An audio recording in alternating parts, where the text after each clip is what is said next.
Never let a problem become an excuse. What is the secret ingredient of tough people that enables them to succeed? Why do they survive the tough times when others are overcome by them?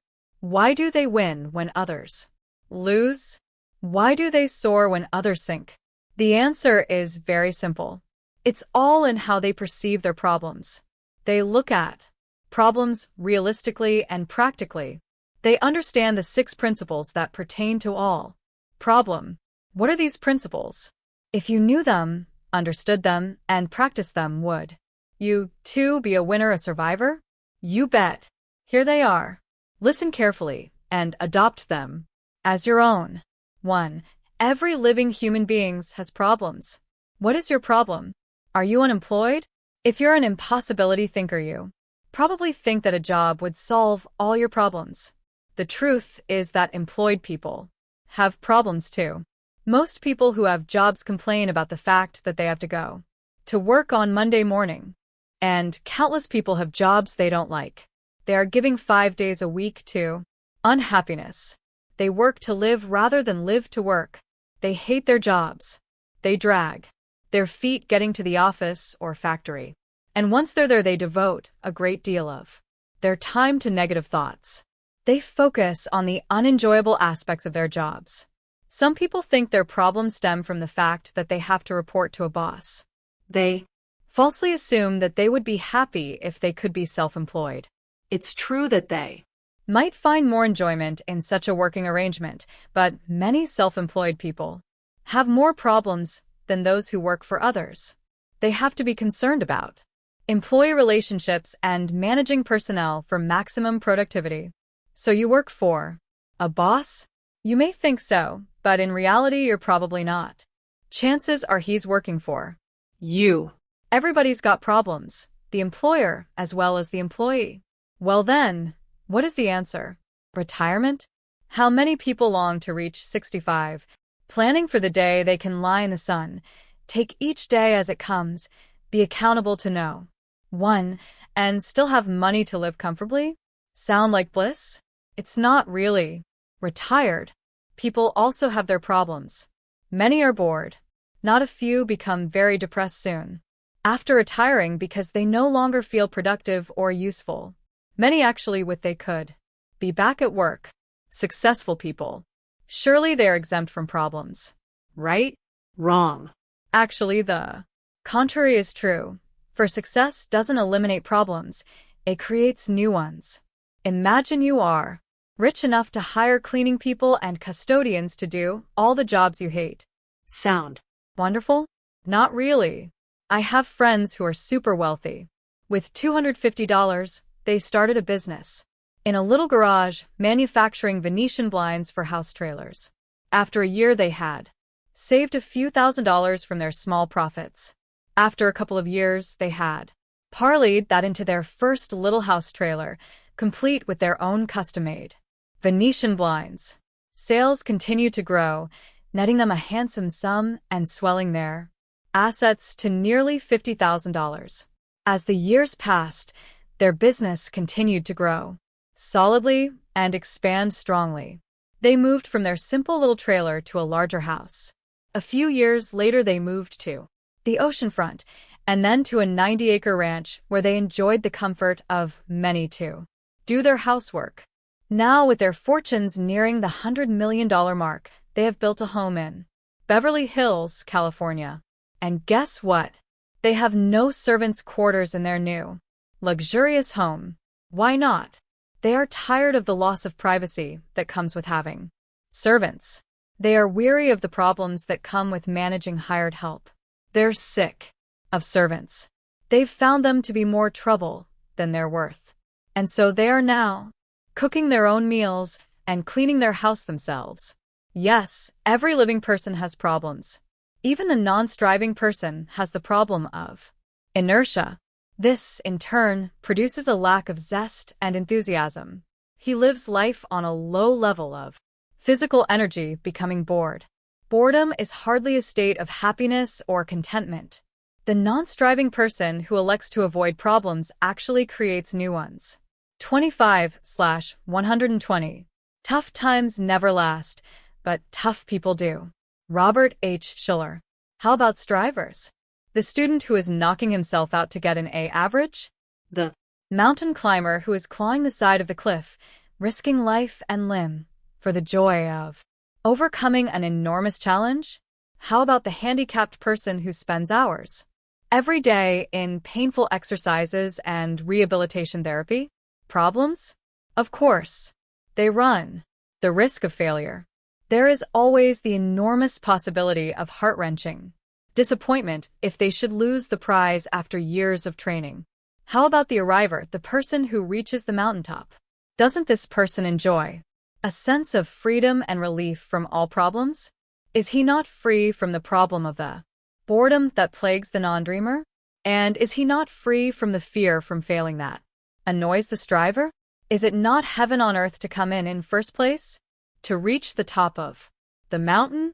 To be elected President of the United States? I have had a little personal experience as an achiever. My testimony is that the arriver often has greater problems than the striver. Certainly, it is wonderful to be an arriver, an achiever. But saying that the arriver leaves all problems behind would be an error. In my experience, I have found that the arriver has greater problems than the striver. You could not have convinced me of that back in 1955, when I was 28. I had received a call from the Reformed Church in America to begin a new church in California. We were promised $500 in cash. We had no money, no connections, no open doors. All we had was a dream. But I learned that if you have a dream, you have everything, including an awful lot of problems. I dreamed of the day when I would reach my goals, when I would be an achiever, when I would find self-satisfaction in winning and witnessing the realization of a dream come true. I dreamed of the day I would trade my problems for a prize. I proceeded to establish a 40-year plan. I wanted to build one of the greatest churches in the world. I believed then, and still do today, that the church is the only institution in human society that is totally committed to keeping faith alive in the hearts of men and women. Without this dynamic faith, the human race is doomed. I felt that a successful church would consist of about 6,000 members. I divided 40 years into 6,000 members and concluded I could succeed in 40 years. All I would have to do was gain 150 members a year. I worked hard and poured my life into my church. As a result, I learned that great dreams of great dreamers are never fulfilled. They are always transcended. After only 15 years, my church reached the 6,000 member mark. We were successful. Richard Neutra designed a beautiful church that seated 1,500 persons at each of the 2 morning services.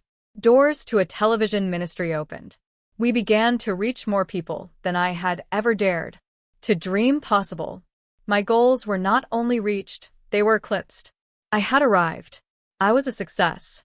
Was I happy with my prize, the satisfaction that comes with a job well done? Was my life free from problems? No.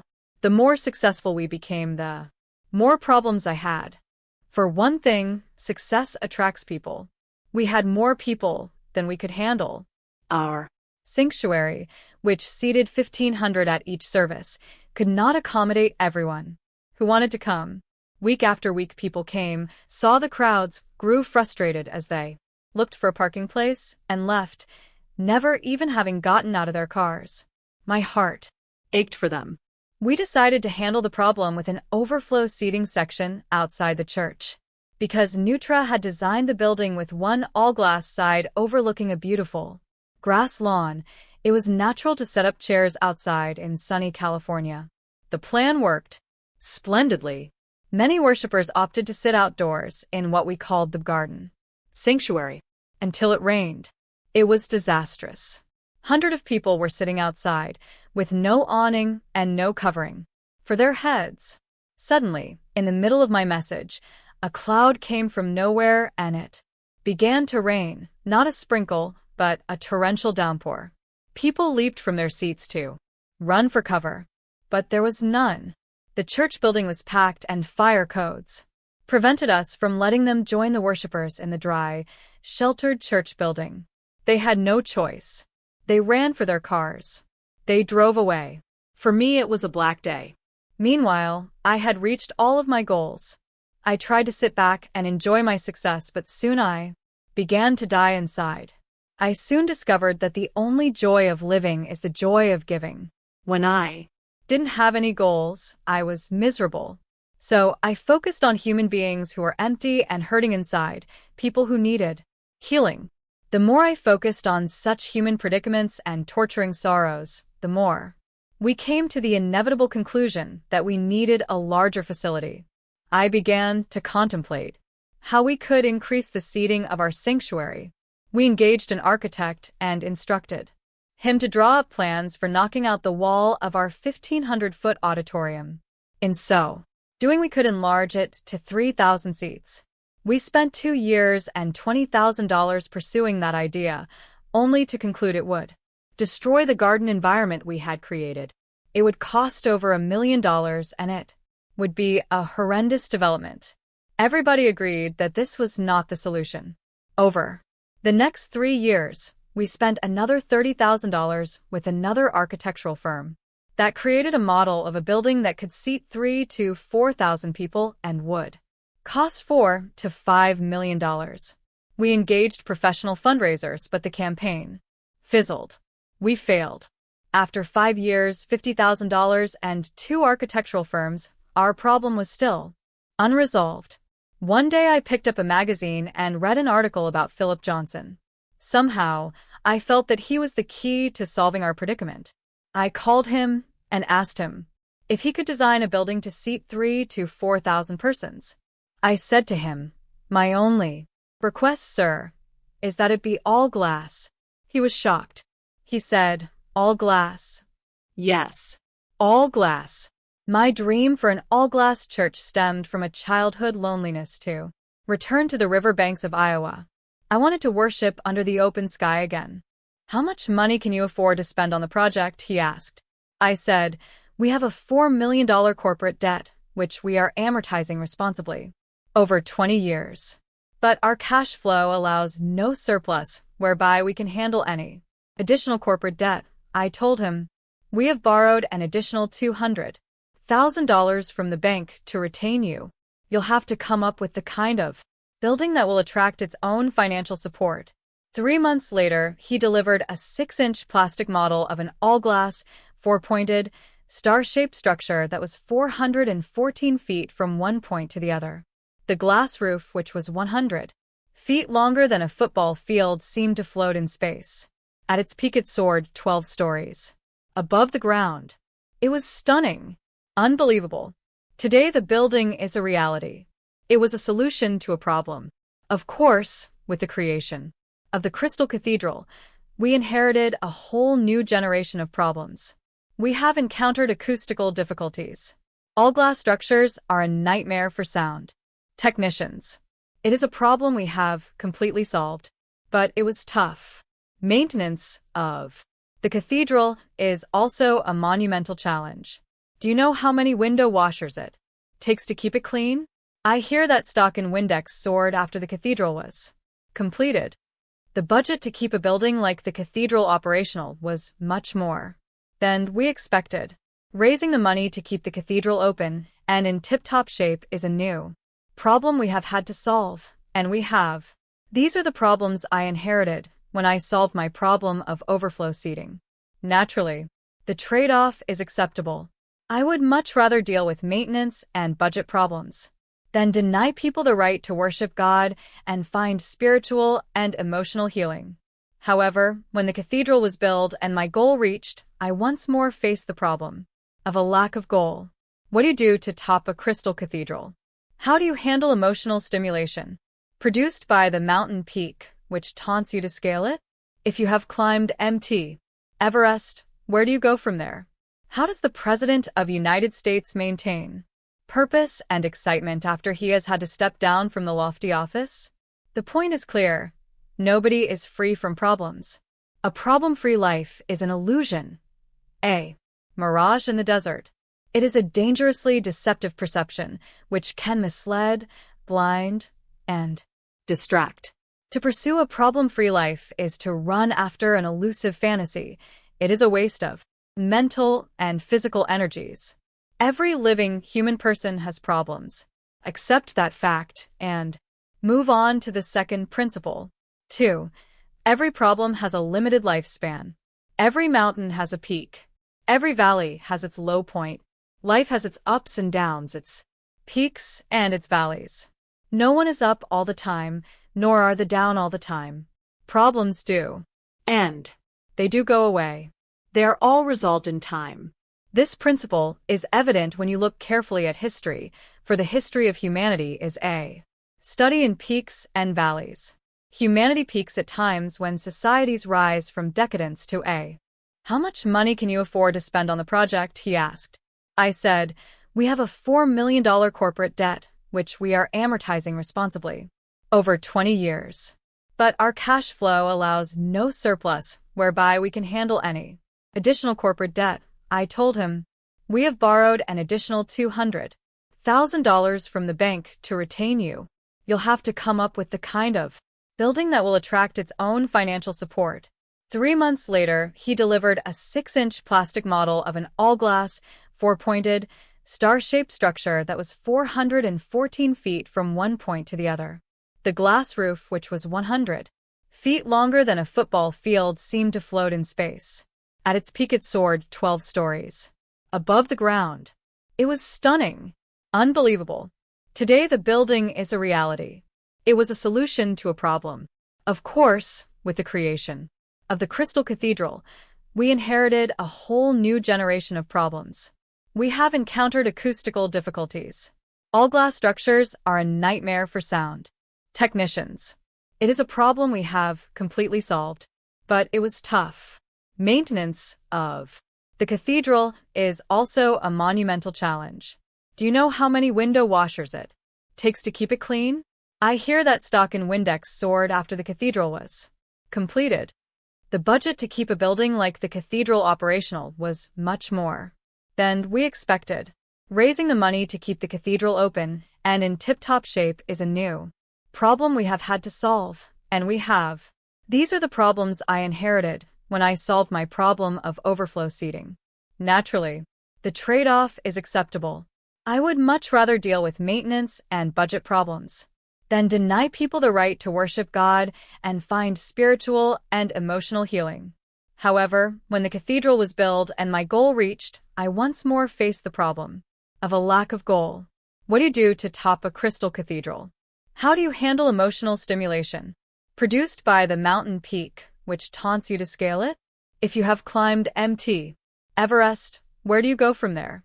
How does the President of the United States maintain purpose and excitement after he has had to step down from the lofty office? The point is clear. Nobody is free from problems. A problem-free life is an illusion, a mirage in the desert. It is a dangerously deceptive perception which can mislead, blind, and distract. To pursue a problem-free life is to run after an elusive fantasy. It is a waste of mental and physical energies. Every living human person has problems. Accept that fact and move on to the second principle. 2. Every problem has a limited lifespan. Every mountain has a peak. Every valley has its low point. Life has its ups and downs, its peaks and its valleys. No one is up all the time, nor are they down all the time. Problems do. And they do go away. They are all resolved in time. This principle is evident when you look carefully at history, for the history of humanity is a study in peaks and valleys. Humanity peaks at times when societies rise from decadence to a highly sophisticated state of civilization. Eventually, however, most cultures allow decay to set it. Rather than rooting out the negative influences, the human institutions adjust to the downward movement. The decline continues and accelerates until it reaches a low ebb, at which point it begins the long, slow ascent once more. History teaches us that every problem has a lifespan. No problem is permanent. Do you have problems? They will pass. They will not last. Your problem will not live forever, but You will. Storms always give way to the sun. Winter always thaws into springtime. Your storm will pass. Your winter will thaw. Your problem will be resolved. 3. Every problem holds positive possibilities. It is the glory of God to conceal a thing. Proverbs 25 verse 2. Every problem contains secret ingredients of some creative potential either for yourself or someone else. There are two sides to every coin. What may be a problem to someone can be a profitable business for others. For instance, rats and mice are plagues to the human world. However, the presence of rats and mice in America alone results in tens of millions of dollars in our economy. Rats and mice are responsible for thousands of jobs. Factories make mousetraps. Families are supported from the income of exterminators of such pests. Similarly, every human problem holds possibilities for someone willing to look for them.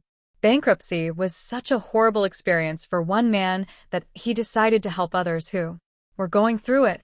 Today, he is a counselor to those who are having to declare bankruptcy. One man's problem is another man's opportunity. Consequently, hospitals exist because people are sick. Lawyers are in business because people violate laws in a moment of weakness or ignorance. Mortuaries, cemeteries, colleges, churches, and universities all exist for the purpose of helping people through their problem times. 4. Every problem will change you. Problems never leave us the way they found us. Every person is affected by the tough times. No one emerges from a problem untouched by tough times. Recently, I was talking to a super successful salesperson.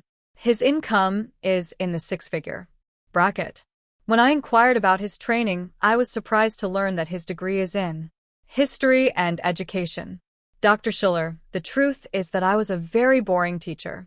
Because I was boring, my students were restless and I failed to communicate to them. I was a boring teacher because I was a bored teacher. My boredom rubbed off on the students. It was not a good situation. Because I had problem with students, my contract was not renewed. Actually, I was fired. When the school fired me, I became so angry I decided to go out and make something of myself. I went out and landed a better job. And then he shared a femme of a line. He looked at me with flashing eyes and said, I had to get fired before I got fired up. He went on to explain. Basically, I was too lethargic. My 29/120. Tough times never last, but tough people do. Robert H. Schuller. Contract cancellation jolted me out of a lazy rut. I'll always be grateful that I was fired for it. Made me angry enough at myself to get up and get going. 5. You can choose what your problem will do to you. You may not be able to control the times, but you can compose your response. You can turn your pain into profanity or into poetry. The choice is up to you. You may not have chosen your tough time, but you can choose how you will react to it. I remember hearing Dr. Norman Vincent Peale interviewed on national television many years ago. The interviewer asked him, Dr. Peale, how far do you apply positive thinking? Dr. Peale answered, I apply it in the areas over which I have control. He continued, if I buy a place and the plane crashes, I have no control over that. I thought about that for a long time. In a subsequent meeting with Dr. Peale, I said to him, I apply possibility thinking not only in the areas of life over which I have control, but over every area of life. He looked puzzled. I explained. Actually, Dr. Peale, we can control our reaction even when we cannot control the problem. When you control your reaction to the seemingly uncontrollable problems of life, then in fact, you do control the problem's effect on you.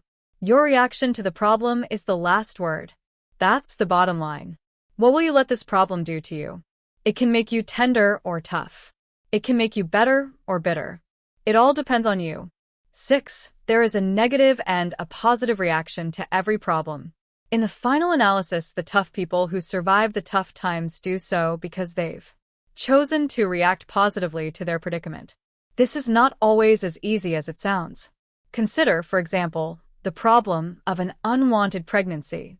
What are the options? What are the alternatives? Which solutions are really solutions? How do you determine which reactions are positive and which are negative? Let me answer the last question first. The positive reaction is the one that would contribute most to the collective self-esteem of the human family.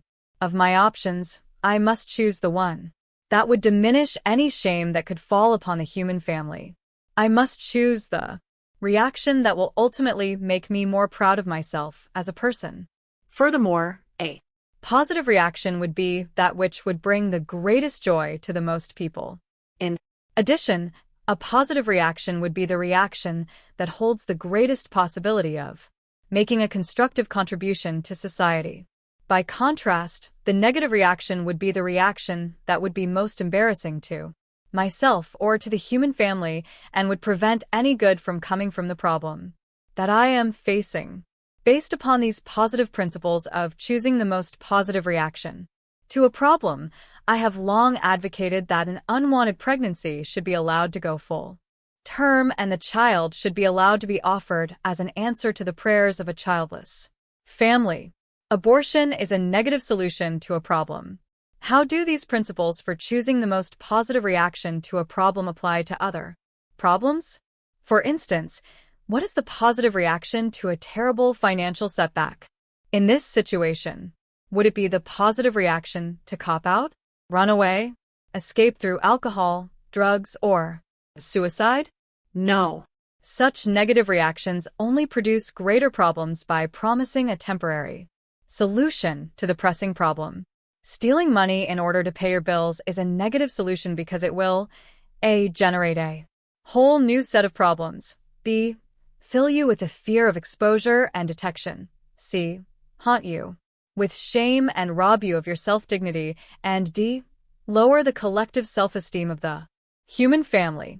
The positive solution to a problem may require courage to initiate it. It takes courage to face up to your creditors and to deal with them honestly and forthrightly. If they insist on pressing for payment and refuse to give time for you to resolve your position more favorably, then choose the legal and honorable route of filing for bankruptcy. This will provide the breathing space to work out your solutions without committing a crime. Next, let's consider the problem of a troubled, quarrelsome marriage. For years it has been assumed that it is better for a child to live in peace with one parent than to live in a home with father and mother who argue frequently. Based on that unstudied, unscientific, generally accepted assumption, hundreds of thousands of married couples have chosen divorce as a swift and immediate solution to their problems of marital unhappiness. Many have sincerely believed that this is better for the children. However, recent studies indicate that this may be, in fact, the more negative solution. If children ruled, there would be no divorce. So Dr. Albert A. Solnit reported to the American Academy of Pediatrics recently. This Yale University psychiatrist continued, "We do not in any sense know what the long-term effect of divorce is on children. If we were living in a world governed by children's wishes, there would be no divorce." 1. Another child psychiatrist said there is no way he could be convinced that children were better off when parents divorce. Dr. Derek Miller, a Northwestern University professor of psychiatry and head of the adolescent unit at Northwestern Memorial Hospital in Chicago, said there is no proof a child brought up by a single parent feels more secure and is better off than a child brought up by two parents. He took note of a rise in suicides among adolescents, drug abuse, teenage pregnancies, alcoholism, and even murders, problems that emerged in the 60s and grew in the 70s. 31/120. Tough times never last, but tough people do. Robert H. Schuller. Such research indicates that it might be more positive to stay together despite the tension and arguments. My own father and mother had quarrels. I have vivid childhood recollections of some strong verbal arguments in our home life, but divorce was never considered. Because of this, I grew up believing that solutions are never found by running away from a tough problem. I believe that because my parents kept their marriage intact despite problems, I am a better person and a more tenacious achiever. Their overriding, Ever-recurring love taught me to believe in the importance of commitment. If you know that divorce is not an option, it is amazing how you can learn to love again. Tough times never last, but tough people do. Tough people stick it out. They have learned to choose the most positive reaction in managing problems. And that's the real key, managing problems. For in spite of all of our possibility thinking, there are after all some problems that defy solutions.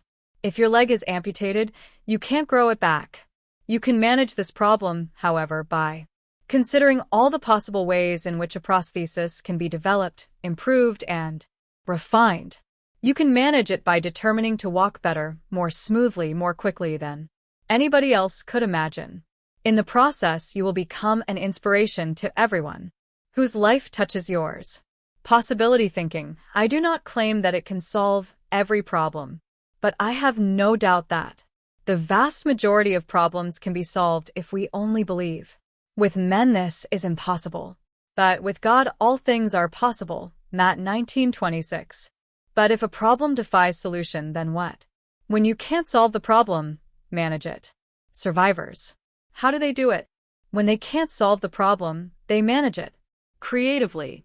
And how do you do this? By following 12 principles for managing problems creatively and constructively. We will take a look at these in the next chapter. 4. 12 principles for managing problems positively. The month was October. The year was 1982. Unemployment problems in America were peaking, with Flint, Michigan hit hardest. My good friend, Tom Tipton, wanted to help the unemployed of Flint, and he asked me to conduct a 2-day seminar applying possibility thinking principles to the problem of unemployment. Facing my audience of nearly 5,000 citizens gather in the city's largest convention center, I asked this rhetorical question: are you unemployed today? Then consider this: is your problem of unemployment really any different from any other problem? Or are there universal principles that we can apply to unemployment as to almost every other serious problem? I say that yes, there are universal principles that can help manage any problem, including the problem of unemployment that seems to defy solution. Every living human being has problems. You do too. Learn to manage them. Are you overweight? Have you tried all kinds of diets, losing the weight only to gain it again? Have you lost a loved one through divorce or death? Have you been told that you have cancer? Do you have a problem with alcoholism? Are you facing possible bankruptcy? If you have a problem today, any problem, I can help you if you let me. I offer to you the principles that I shared with my audience in Flint. They'll work if you use them. 1. Don't underestimate. Don't underestimate the problem or your potential power to cope with it creatively. Unquestionably, many problems are never resolved or managed effectively because they are not taken seriously enough. Have you ever been guilty of one of these thoughts? I'm not too fat. I don't have to worry about losing weight yet. I'm not getting A's or B's, but I'm passing. I haven't been exercising as much as I should, but I'll be okay. I probably should cut down on my smoking, but I don't need to worry. Lung cancer may hit others, but I won't get it. Such thinking is dangerous. We must avoid the temptation to underestimate the seriousness of problems that on the surface may appear slight. Problems are like a pregnancy. They will grow until their presence is obvious. No one is just a little pregnant, and no problem is unimportant enough to ignore. Never underestimate a problem or your power to cope with it. Realize that the problem you are facing has been faced by millions of human beings. You have untapped potential for dealing with a problem if you will take the problem and your own undeveloped, unchanneled powers seriously. Your reaction to the problem, as much as the problem itself, will determine the outcome. I have seen people face the most catastrophic problems with a positive mental attitude, turning their problems into creative experiences. They turn their scars into stars. 1. Honolulu Advertiser, October 29, 1982, P.C. Bate. 2. Don't exaggerate. Instead of underestimating the problem, your instinctive and often first reaction is to exaggerate it. 33/120. Tough times never last, but tough people do. Robert H. Schuller. Are you closing your business? That isn't the end of the world. You can start over again. Are you unemployed? It doesn't mean you can never get another job. Flying back on the lonely, torturing trip from Korea to America after Carol's motorcycle accident, I was overwhelmed with grief. I wept. I prayed. Out of this time of deep prayer, a sentence, as clear as if it were skywriting against the clouds, passed through my mind. Play it down and pray it up. I took that as a direct message from God. To me it meant this: don't exaggerate the problem. You're playing it up too much. She didn't lose both legs. She has had no head injury. She suffered no brain damage. No vital organs are permanently impaired. She is not in a life-threatening situation. Play it down. Then pray it up. Give it to God, and give God a chance to show how the scars can be turned into stars. Are you unemployed? Are you depressed to the point that you want to stop the world and get off? Maybe you are exaggerating your problem. Would you rather have your left leg amputated? Would you like to trade places with my daughter? My wife had her left breast removed because of cancer. Would you rather have her problem? In my experience as a pastor, I have never met anyone who wanted to exchange his problem for someone else's. Put your problem in its proper perspective. The seriousness of it will pass. Ask yourself these questions. What is the worst that will happen to me? Can I handle that? If you will play it down and pray it up, God will give you the ability to cope with the worst that will happen. Stop exaggerating the depth, the length, and the breadth of the problem. The one battle most people lose is the battle over the fear of failure. Try, start, begin, and you'll be assured you won the first round. 3. Don't wait. There is a time and place for patience after you have tried every avenue possible and have planted as many seeds of solutions as you can. Patience is not a virtue if you sit back and wait for your problem to solve itself. If you are unemployed, don't expect the phone to ring or a letter to miraculously show up in your mailbox with job offers. Don't expect the government to telephone you and offer you a job. Don't expect the union to call you and offer you a job. Don't expect the company to call you and rehire you. If such should be the case, wonderful. But merely waiting for it to happen could be the worst thing to do. And many problems have the built-in capability to grow more serious with the passing of time. To wait quietly for God to do something or for someone to come to your rescue could give the problem time to multiply its negative fallout. During President Lyndon Johnson's administration, the federal government purchased several blocks in the South Bronx in New York City. The president announced that the many multi-storied structures in the slum would be demolished, and through government financing, a new model city would rise. Several years after the federal government purchased the property, I visited the area. I saw the buildings still empty, windows still shattered, the area totally dilapidated. The situation has not changed. The South Bronx is still waiting. To wait is to waste time and opportunity. And to wait may be to surrender leadership to forces that may never materialize. If you want to solve your problem, don't wait for somebody else to help you. Tackle it yourself. I'll show you how in Chapter 7. Right now, understand that you alone are personally responsible for managing your problem.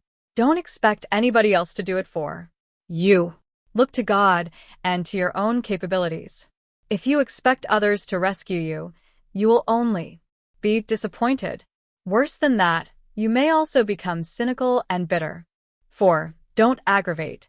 We have the power to make any problem better or worse. We do this when we react positively or negatively. The normal reaction would be to feel threatened by the problem.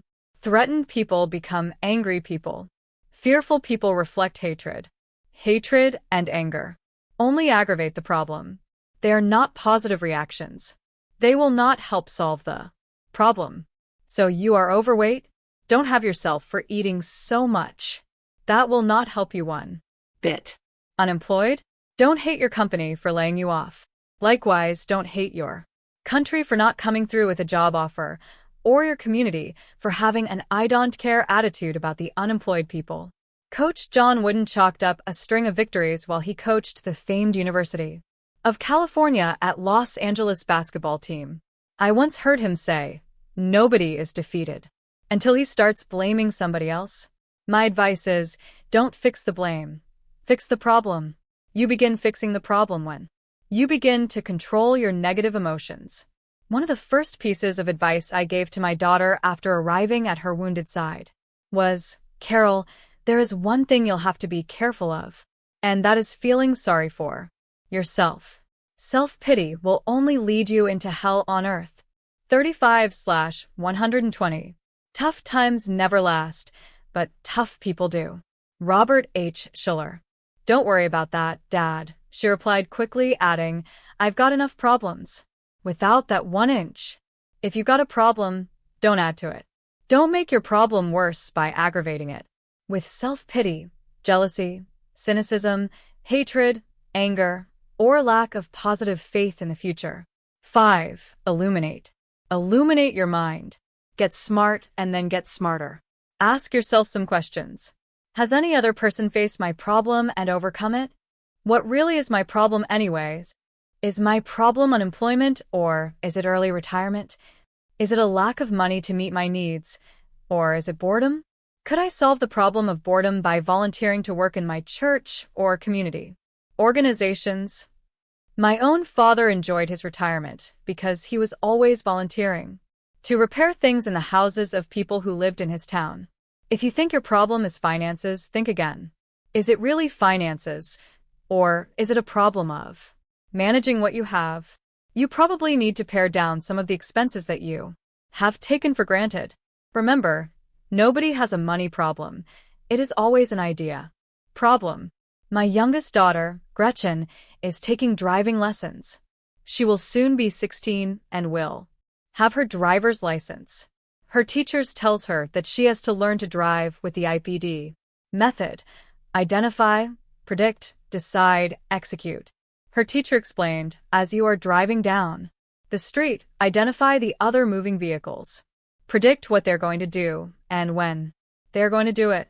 Decide how you will respond and react to their behavior. Execute your response decisively and forthrightly. The IPD prescription can help you face a variety of problems. Identify the problem. Predict what this problem will do to you if you don't do anything about it.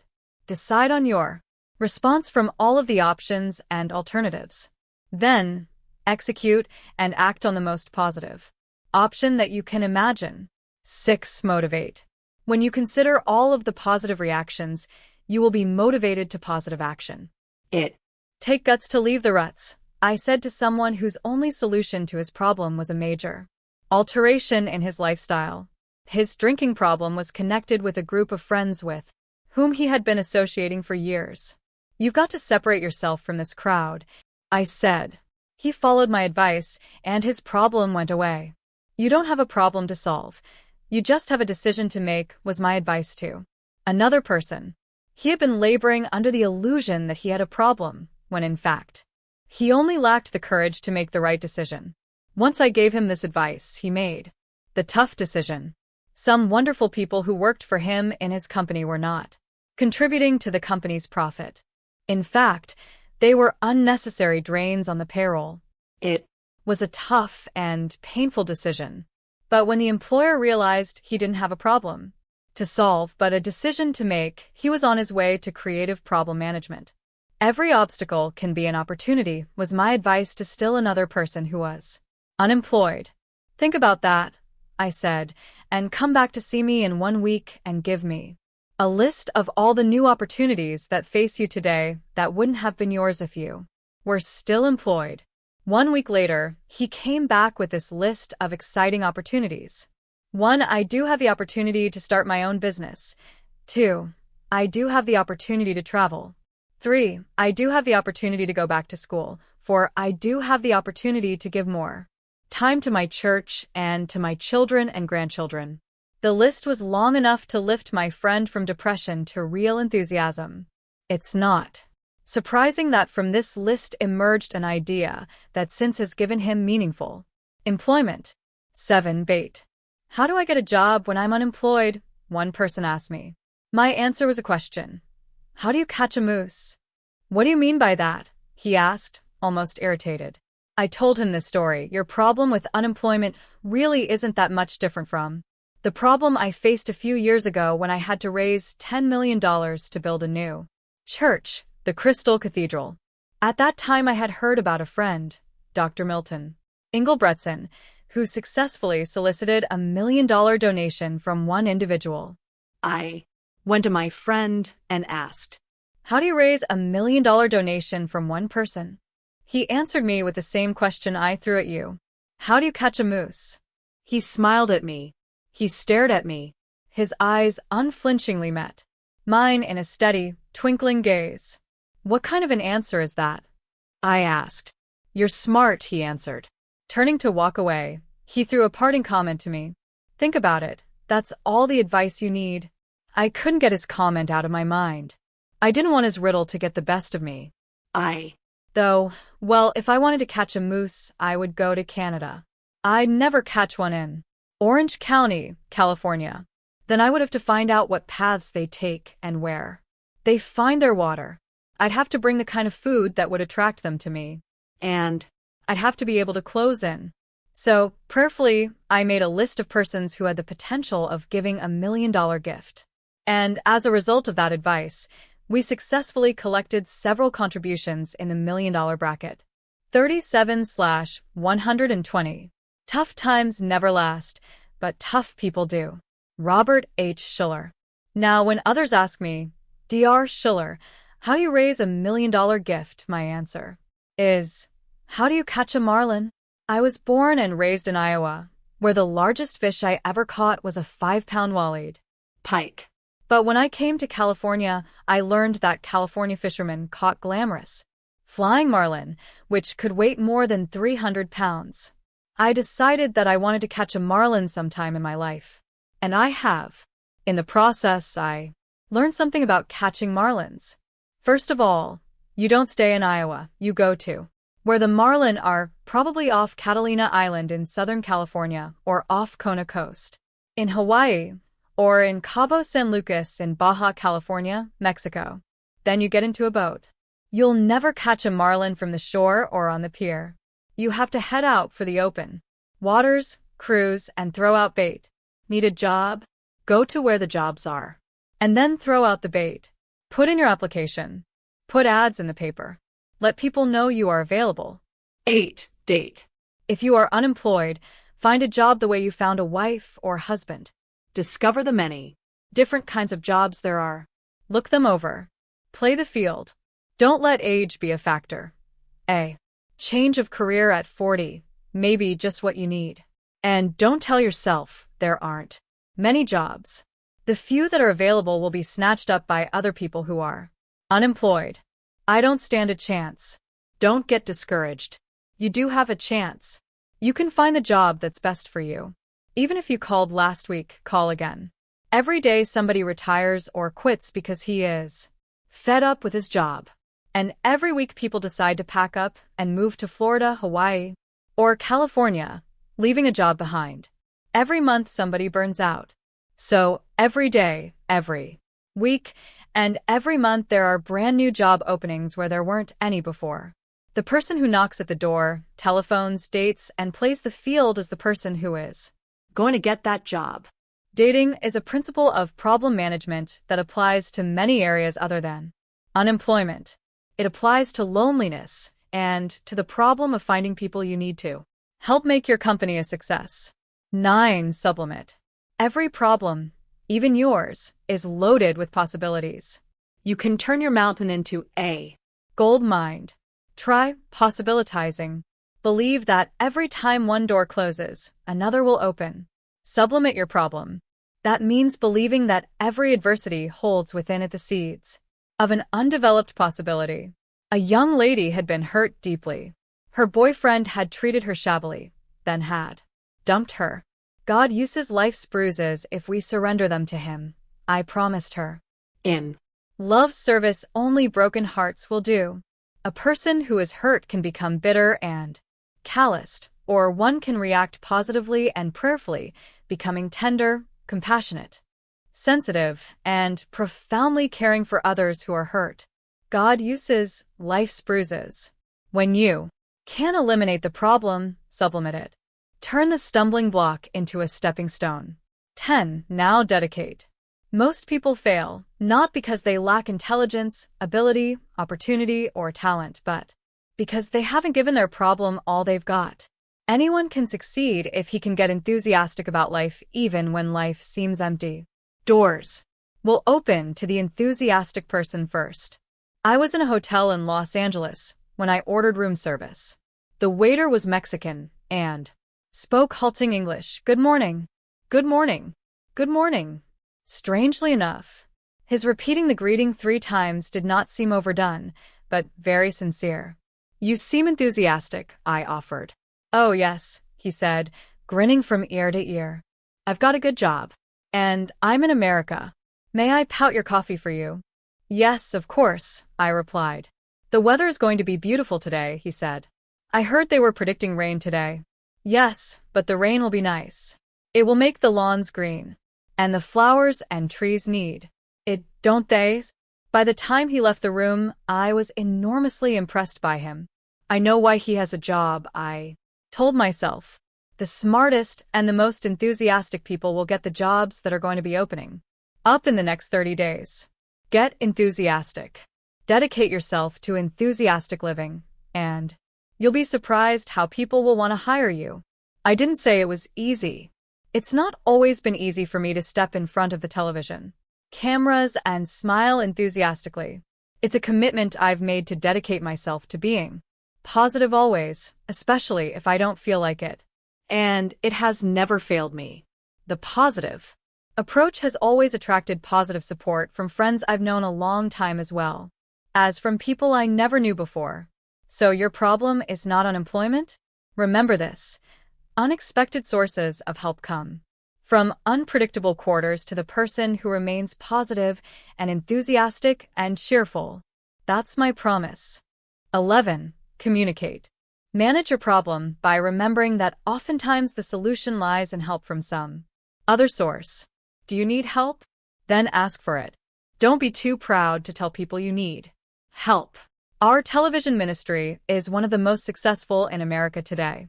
At one time we were on the verge or terminating the program for lack of financial support. My advisor said, Dr. Schuller, you have to go on national television and tell the people the truth. Tell them that you need money. You have to tell them that if you don't get the money needed that you'll have to discontinue the program. Frankly, that hurt my pride.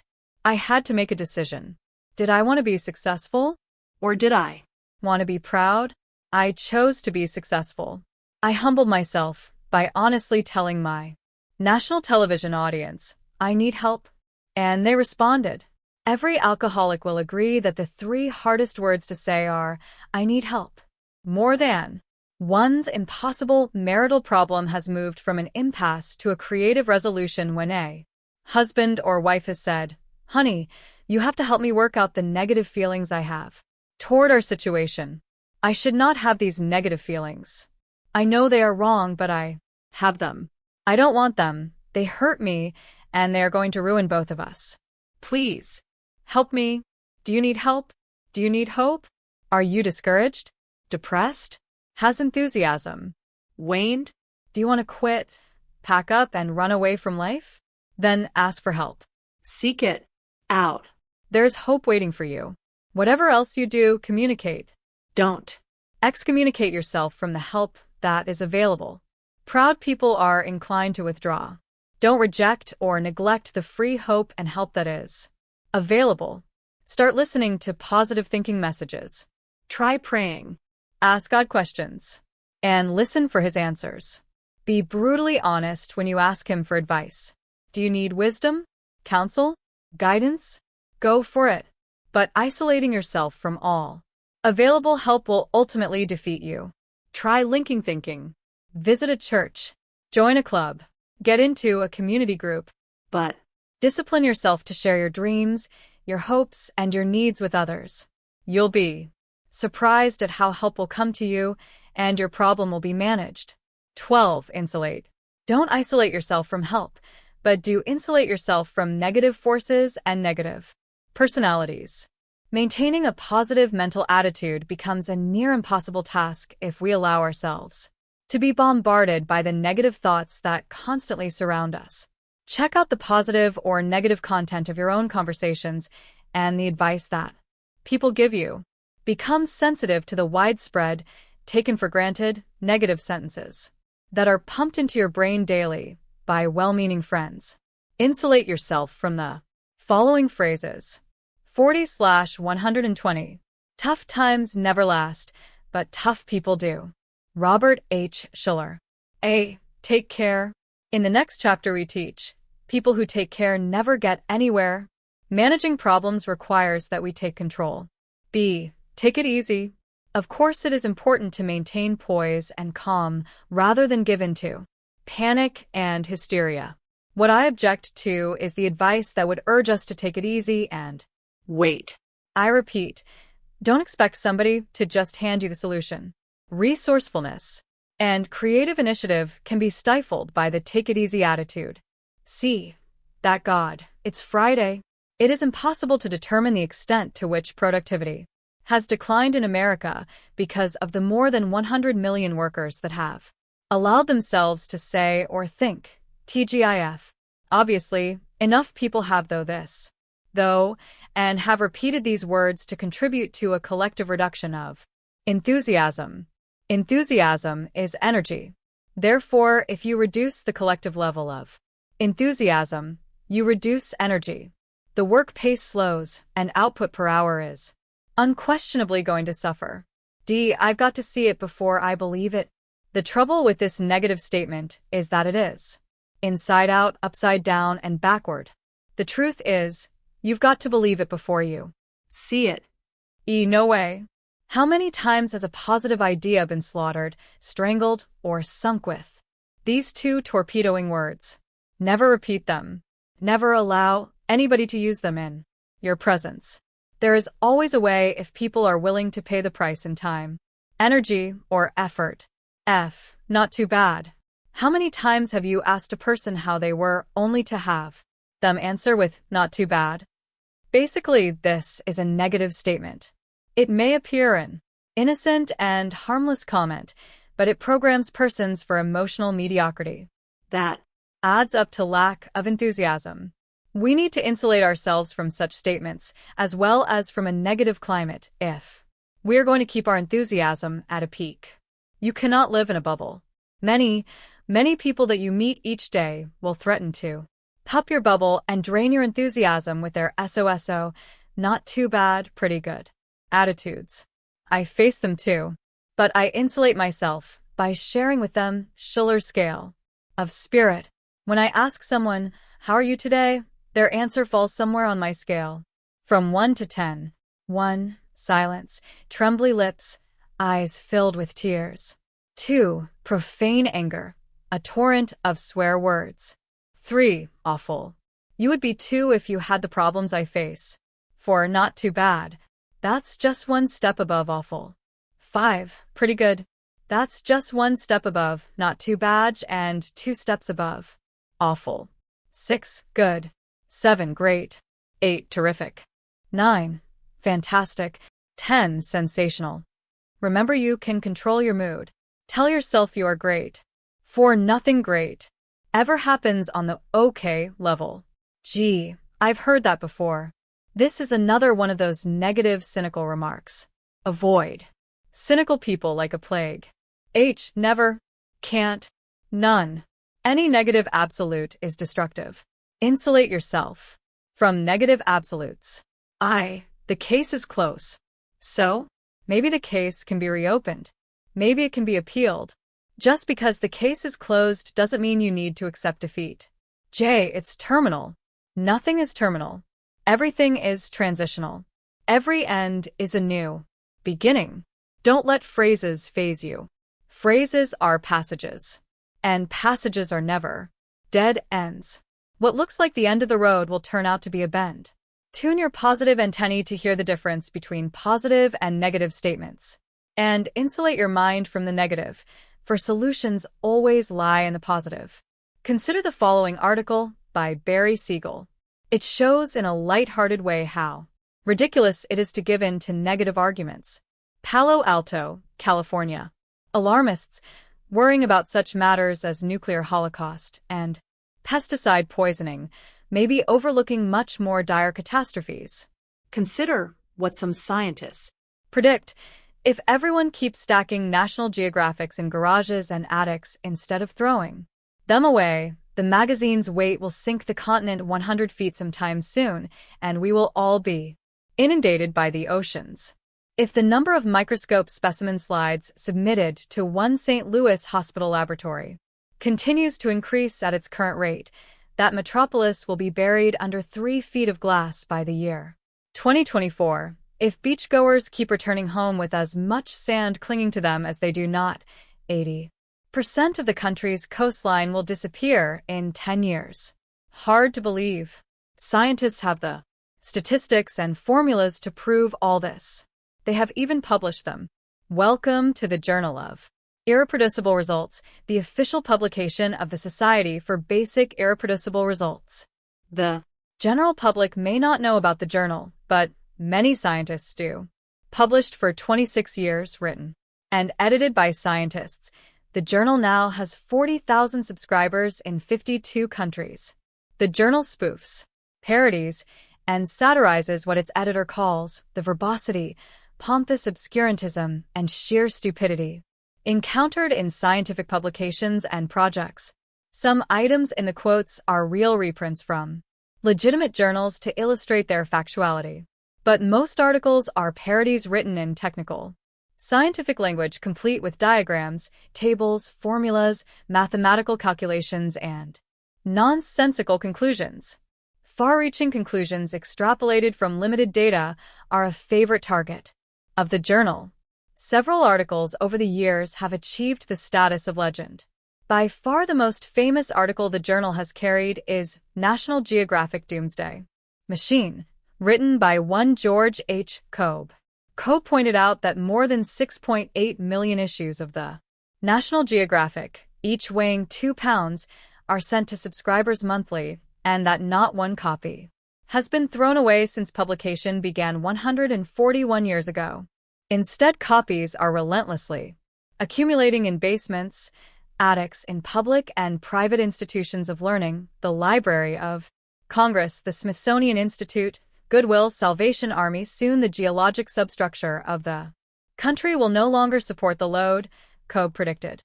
Some subsidence will occur. rock Formations will compress, then become plastic and begin to flow. Great faults will appear.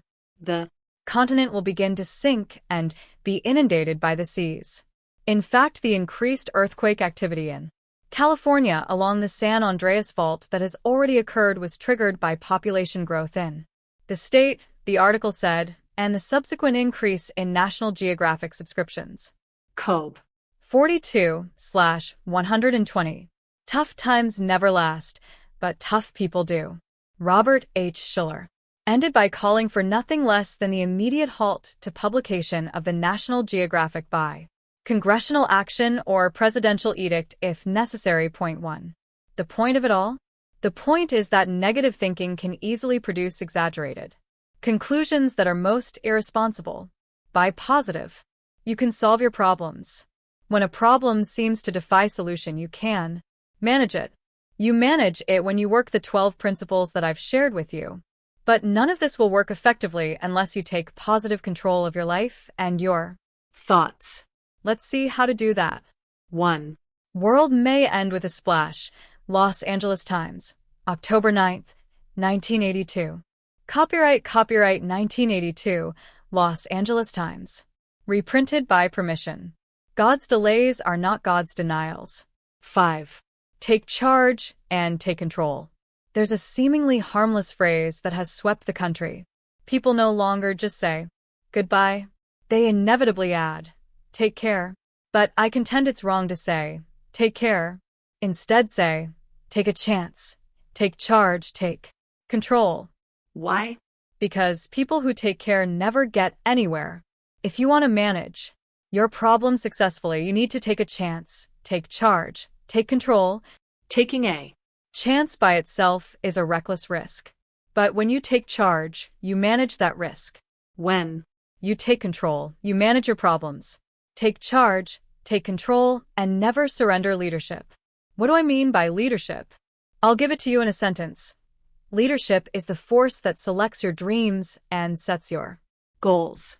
It is the force that propels your endeavors to success. Abraham Lincoln told a marvelous story about a blacksmith who stuck a long, round iron bar in the coals until it was red hot. Then he put it on the anvil where he hammered it flat to make a sword. When he was finished, he was most unhappy with it. So he put it back into the red-hot coals and decided to broaden the flat part out a bit and make a garden tool. That didn't please his fancy either. He put the bar back into the coals, rounded it a bit, and then shaped it into a horseshoe. This effort also failed miserably. As a last resort, he put the bar into the coals one more time. He removed it from the hot fire, wondering if there was anything else he could make from it. Deciding that there was nothing, he merely stuck it into a barrel of water. At the resulting hiss, he said, "Well, at least I made a fizzle out of it." Your dreams don't have to fizzle. Your life can sizzle, and your problems can be overcome. If you will take charge and take control by learning and following the dynamic leadership principles outlined in this chapter. You would be amazed how many leaders are unaware of these principles. Before they know it, they lose control and are defeated by problems they should have been able to manage successfully. 1. Don't surrender leadership to outside forces. In a corporate structure, leadership is not always at the desk of the president or the chairman of the board. Too often people in top positions surrender their power to outside forces. I know this to be true. Some years ago, my congregation met in a smaller church building. Like so many other churches and corporations, we surrendered leadership to our property and our buildings. The church board was not in command. The pastor was not in command. People said, "We can't do that. We don't have enough parking. We don't have a large enough auditorium." Then this thought came to me. The shoe doesn't tell the foot how big to grow. The body doesn't surrender leadership to the garment. Don't surrender leadership to forces such as property, buildings, location. If you need to rebuild or relocate, take charge and take control. Never surrender leadership to such forces as poverty. Don't allow lack of money to determine your dreams or your goals. There is always a way to raise the capital you need. You may have to save and count your pennies, but somehow the money will come. There is a universal principle that always manifests itself. Money flows to good ideas. Good ideas spawn other good ideas. Dreams inspire creativity in money management. There are many things we can't control. We can't control inflation. We cannot control a recession. But we can control our ideas and what we do with them. I have a dear friend who, like many others, was caught in the depression of the 30s. He was broke, penniless. He couldn't control his poverty, but he didn't surrender leadership to the forces of the depression. He was a salesman and not doing too well. One night, one of his fellow salesmen said, "Hey, did you hear about the guy who made so much money with Coca-Cola? You know, it used to be that the only way you could get a glass of soda was from a soda fountain. But then this guy came up with a way to bottle it. He told the Coca-Cola company that they could use his idea if they would give him a fraction of 1% of their increased sales. That minute percentage made him a millionaire. That day my friend had been to the gas station because he needed oil in his car. In those days, the only way you could get oil was to go to a gas station where they pumped it out of huge drums and poured it into your car. Later that night he thought to himself, "I wonder if I could bottle oil." Then he thought, no, if the bottle broke, there would be a mess. But cans would work. So he went to a can company and said, "Can you sell me cans?" He went to a friend who owned a Pennsylvania oil well that produced so much oil he couldn't market it. Then he went to a grocery chain and said, I've got an idea how you can vastly increase your retail sales. I'll tell you how if you'll give me just $75 for every freight car load of oil you sell. 44/120. Tough times never last, but tough people do. Robert H. Schuller. They said, okay, what's your idea? Sell automobile oil in cans. I'll provide them to you. Canned car oil. Yes. At only $75 per freight car of cans, he became a multimillionaire during the Great Depression. He used it as the base of his now enormous financial empire. Today's decisions are tomorrow's realities. 2. Don't surrender leadership to faces. Lots of people do that. I've seen it happen. I've done it myself. You read an audience. You see an eyebrow raise or hear a throat being cleared. Through body language, someone suggests that he may not support you. You read on his face that he's going to criticize you. He's not going to back you. He's against you. Before you know it, you have been intimidated by body language into silence and retreat. At that point, you have surrendered leadership to a face. 3. Don't surrender leadership to farces. Farces are lies, masks. Often people of Asian, African, and Spanish minority groups have been taught that they are genetically and intellectually inferior. Now that's a farce, a mask, a lie. If people say that one race is superior or inferior to another, don't you believe it? A good friend of mine, a black man named George Johnson, has experienced racism. He grew up in Chicago, polishing shoes in a barber shop. George used to hear his black friends say, I wish I could straighten my hair. One day while George was shining a man's shoes, he asked him, What do you do? I'm a chemist, the man replied. What do chemists do? George asked. I mix things, the man explained. Do you think you could mix something that would straighten my hair? The chemist said, Maybe I can put something together. He did. George tried it on his hair, and it worked. He bottled the product and sold it to some of his friends and a few stores. Soon he built a sales force to sell Ultrasheen. Today, George Johnson's personal fortune is over several $1 million. That's not bad for someone who was once a shoeshine boy. 1. Don't surrender leadership to outside forces. In a corporate structure, leadership is not always at the desk of the president or the chairman of the board. Too often people in top positions surrender their power to outside forces. I know this to be true. Some years ago, my congregation met in a smaller church building. Like so many other churches and corporations, we surrendered leadership to our property and our buildings. The church board was not in command. The pastor was not in command. People said, We can't do that. We don't have enough parking. We don't have a large enough auditorium. Then this thought came to me. The shoe doesn't tell the foot how big to grow. The body doesn't surrender leadership to the garment. Don't surrender leadership to forces such a property, buildings, location. If you need to rebuild or relocate, take charge and take control. Never surrender leadership to such forces as poverty. Don't allow lack of money to determine your dreams or your goals. There is always a way to raise the capital you need. You may have to save and count your pennies, but somehow the money will come. There is a universal principle that always manifests itself. Money flows to good ideas. Good ideas spawn other good ideas. Dreams inspire creativity in money management. There are many things we can't control. We can't control inflation. We cannot control a recession. But we can control our ideas and what we do with them. I have a dear friend who, like many others, was caught in the Depression of the 30s. He was broke, penniless.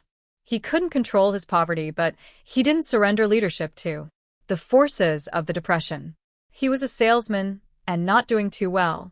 One night, one of his fellow salesmen said, Hey, did you hear about the guy who made so much money with Coca-Cola? You know, it used to be that the only way you could get a glass of soda was from a soda fountain. But then this guy came up with a way to bottle it.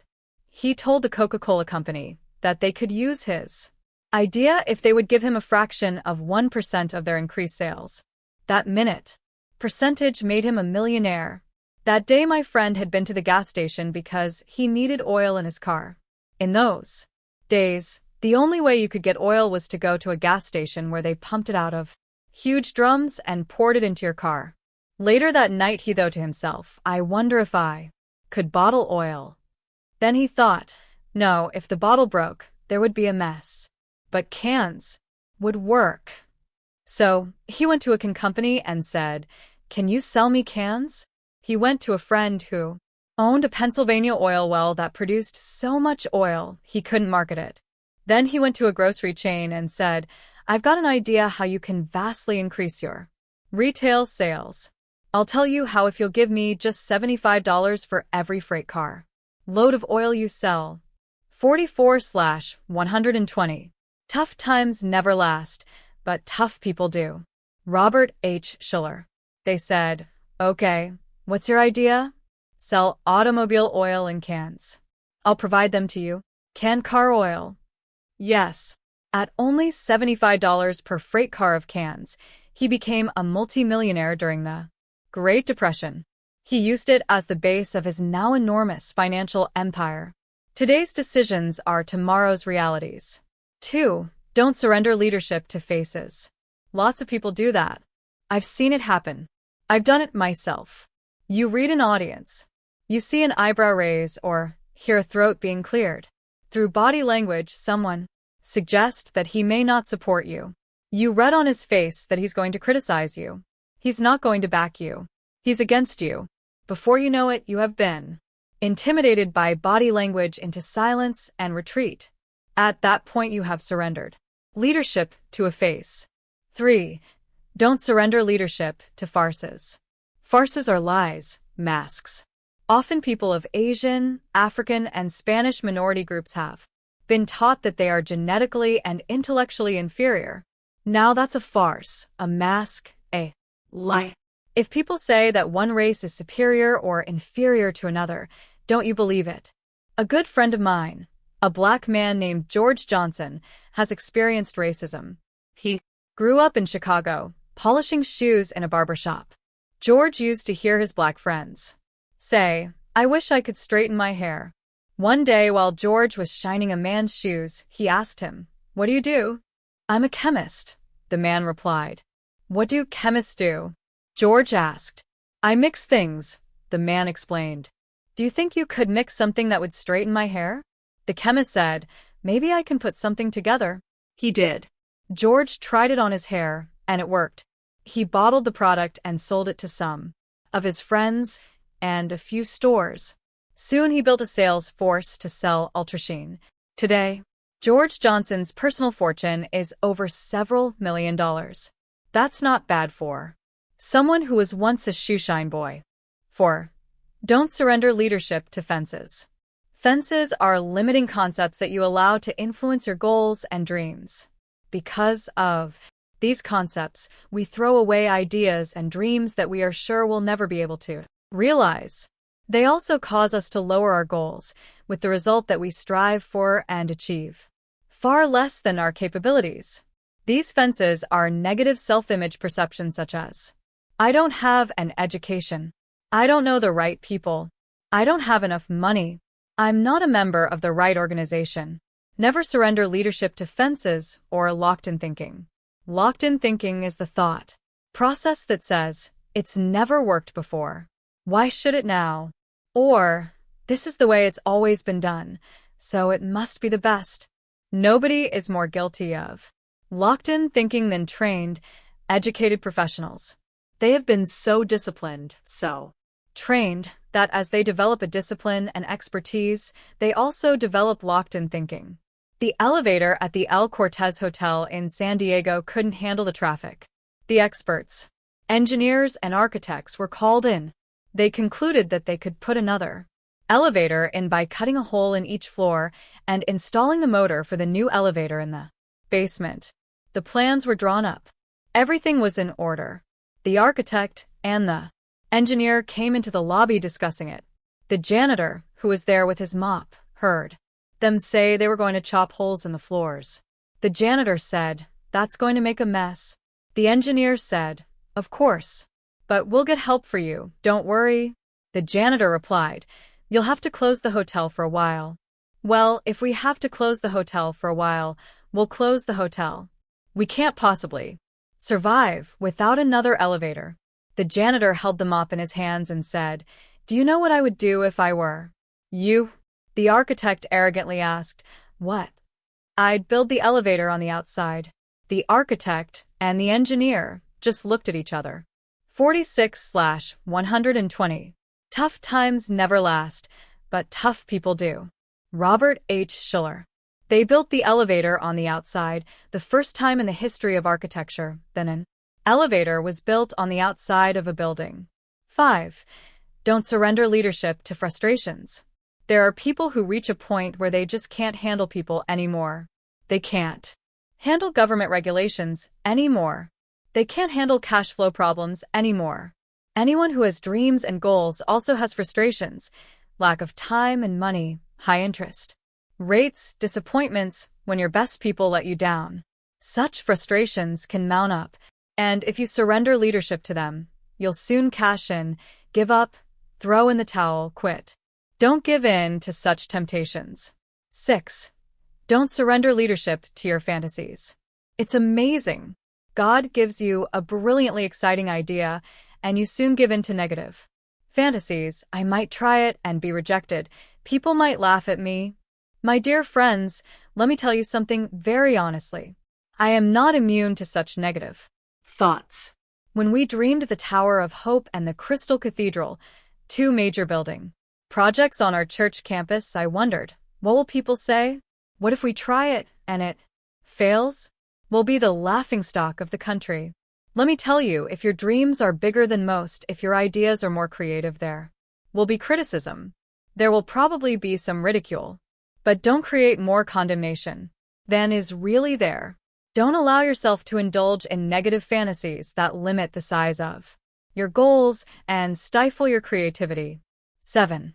Don't surrender leadership to fears. The Bible says, God has not given us a spirit of fear, but of power and of love and of a sound mind. 2 Timothy 1 verse 7. That means when you surrender to fears, you can be sure the fears did not come from God. God does not give us the spirit of fear. God gives us the spirit of power and love and a sound mind. If you have many fears, all you have to do is cure yourself of one fear, and that's the fear of failure. This will help. I'd rather attempt something great and fail than attempt nothing and succeed. I admire people who make a commitment and stick their neck out. I admire a person who tries to reach the top and doesn't make it. Perhaps he is someone who declares his candidacy for public office in a sincere desire to be a public servant for community good. He can be sure that he will be criticized and condemned and probably misinterpreted and distorted. His ego will surely take an awful beating. What does he get out of it? Even if he loses the race, he is a winner because he has conquered his fear of trying. In doing so, he has won his biggest battle. Every loser who tries to do something great is really a winner. There is no need to fear failure. As I said, you can become the person you want to be. Failure doesn't mean you are a failure. It does mean you haven't succeeded yet. Failure doesn't mean you have accomplished nothing. It does mean you have learned something. Failure doesn't mean you have been a fool. It does mean you had a lot of faith. Failure doesn't mean you've been disgraced. It does mean you were willing to try. Failure doesn't mean you don't have it. It does mean you have to do something in a different way. Failure doesn't mean you are inferior. It does mean you are not perfect.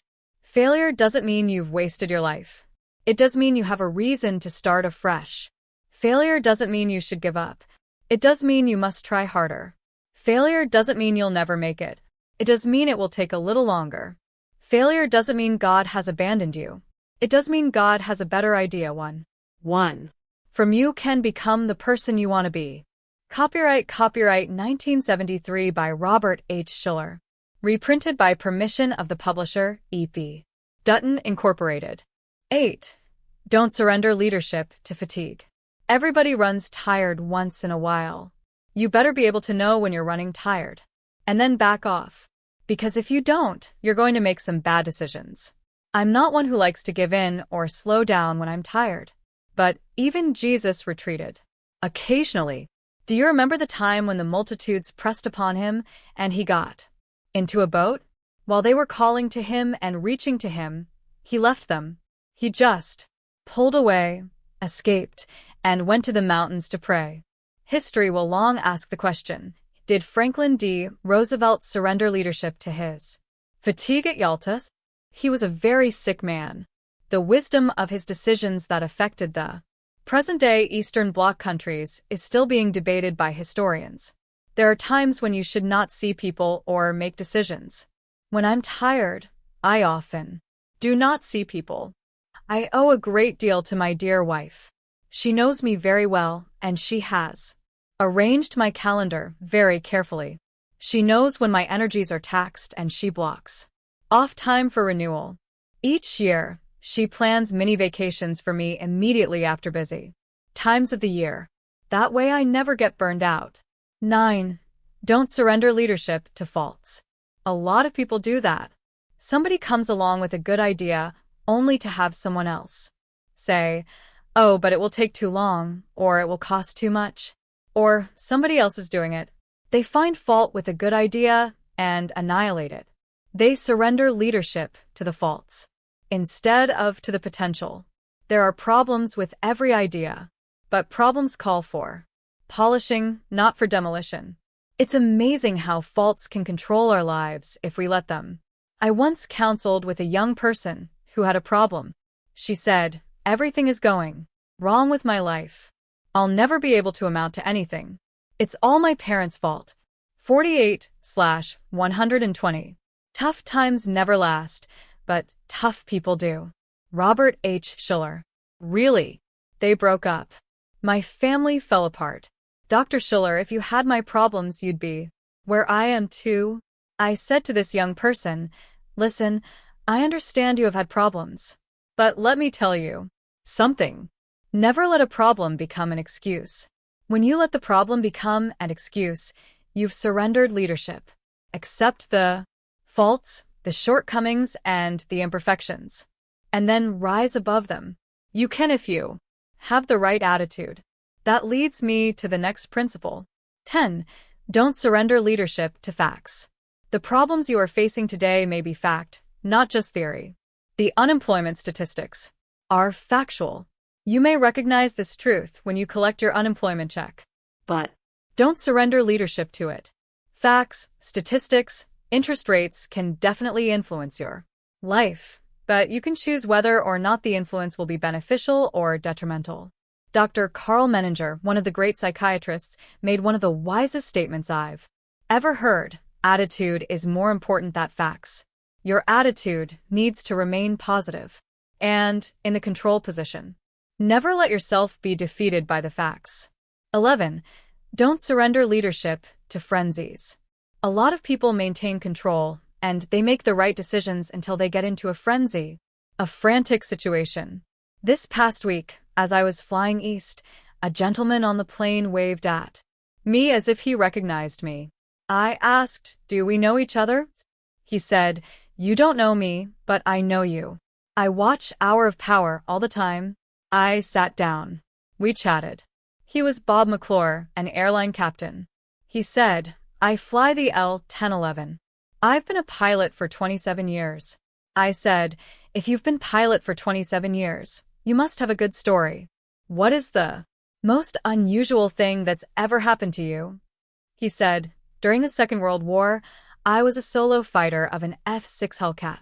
I was on a first bombing, strafing mission over Tokyo Bay. I took off from the aircraft carrier. I was to come in at a high elevation and make a deep, strafing dive leveling out at 300 feet above the bay. Now, 300 feet is not very high. He said, I was coming down at an astronomical speed. And just as I started to level off, the left wing took a direct hit. It tipped my plane completely upside down. I said, did you know that you were upside down? Having flown quite a bit in private Planes, I know you can lose perspective quite easily. Oh, yes, he said. I knew I was upside down when I say the ocean was my sky. Do you know what saved me? What? I was taught that when something terrible happens, don't do anything. Just think. So, he said, that's all I can remember. I did nothing. I never touched a control. If I had not been taught that, I would have instinctively lost the horizontal position I had, and I would have tipped into the water and been killed. He added, I still remember when something catastrophic is threatening, don't do anything. Just think. Take care? People who take care never go anywhere. Take a chance. Take charge. Take control. 12. Don't surrender leadership to the fates. There are all kinds of negative fates that social structures of the stars might try to impose upon you. I have been asked under what star I was born. I always reply that I don't know. And I don't want to know. Too many people allow their futures to be unnecessarily predetermined by imaginary factors. Astrology is like fortune-telling, and I don't like fortune-tellers. They make too many negative statements. I'll never forget this one poor anxiety-prone person who didn't have enough faith in God to go to church. Instead, he went to a fortune-teller who said, in your future, I see poverty, bad luck, and failure until you reach the age of 40. To which the person asked, then what? The fortune-teller looked at him and said, oh, after that you get used to it. Fortune-tellers, chart readers, and any others who program people subconsciously or consciously with negative self-fulfilling prophecies are dangerous people. Never allow these people to move into the control position of your life. 13. Don't surrender leadership to forecasts. You know there are people who are constantly saying, things are bad, and they're going to get worse. There will always be negative, cynical people who only believe that life will go downhill as time goes on. I love the story the late Bear Bryant, head football coach at the University of Alabama for many years, told me once. Years ago, when he was coach at Texas A&M, his team was scheduled to play SMU in one of the big bowl games. He said, all of the newspapers said that my team was going to get swamped. These were the words they used: slaughtered, swamped, driven into the ground. There was no way I could keep my boys from reading those negative forecasts. So I went to bed the night before the game, and I suddenly remembered all that the reporters and sportscasters were saying. Bear Bryant of Texas A&M is going to get beaten by 3 or 4 touchdowns. Others were saying 5 touchdowns. All of these extremely negative words were in my mind as I fell asleep. I woke up early in 50/120. Tough times never last, but tough people do. Robert H. Schuller. The morning. I looked at the clock, and it was 1 o'clock. And I was petrified. We were going to get slaughtered. That was the forecast. Then he said, I remembered that Bible verse, if you have faith as a grain of mustard seed, you will say to this mountain, move from here to there, and it will move, and nothing shall be impossible unto you. Matt 17:20.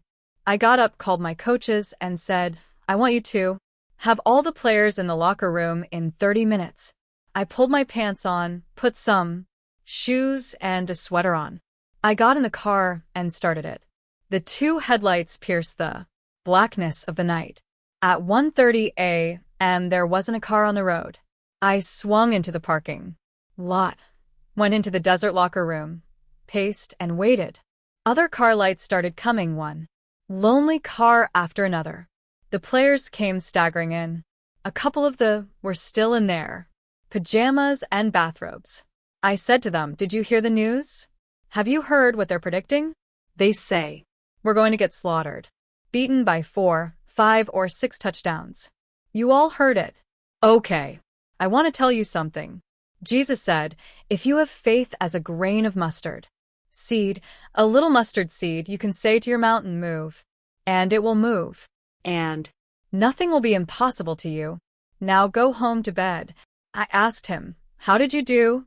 He said, Dr. Schuller, we lost. But by only 3 points. We lost the game, but boy, we saved our pride. 14. Don't surrender leadership to your foes. I had a lot of opposition when I assumed leadership of the construction of the Crystal Cathedral. My opposition did not come from the congregation. They were very supportive in their labor, their love, and their prayers. But from outside the congregation, I had my foes. Their criticisms were hard to take. But through the whole experience, I learned this: not a single opponent, not a single foe, not a single critic offered any better solution to my problem. I soon realized that my foes really weren't interested in solving my problems. They're not accountable. You and I will stand before God someday, and we will have to give account to Him of what and why we did or did not do certain things. Do you know what hell would be for me? It would be standing before God and having Him look at me and tell me all the things I could have done if I'd had more faith. This leadership principle might be pretty obvious. What isn't so obvious is the next principle. 15. Don't surrender leadership to your friends. Every time we have made a decision in this church, one or two of my best friends on the church board couldn't go along with it. Even in my marriage, my wife and I have not always agreed. Somebody once asked, "How could you be married so successfully for 32 years when you don't always agree?" To answer that question, I refer to a book my wife has written, The Positive Family. In that book, she reveals the secret. We have a scale of non-approval. When we disagree, we measure the depth of the intensity of non-agreement. We have a scale from 1 to 10.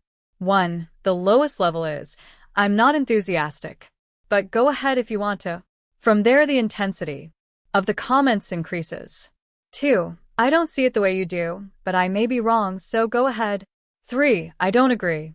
I'm sure you're wrong, but I can live with it. Go ahead. 4, I don't agree, but I'll be quiet and let you have your way. I can change it my way later on.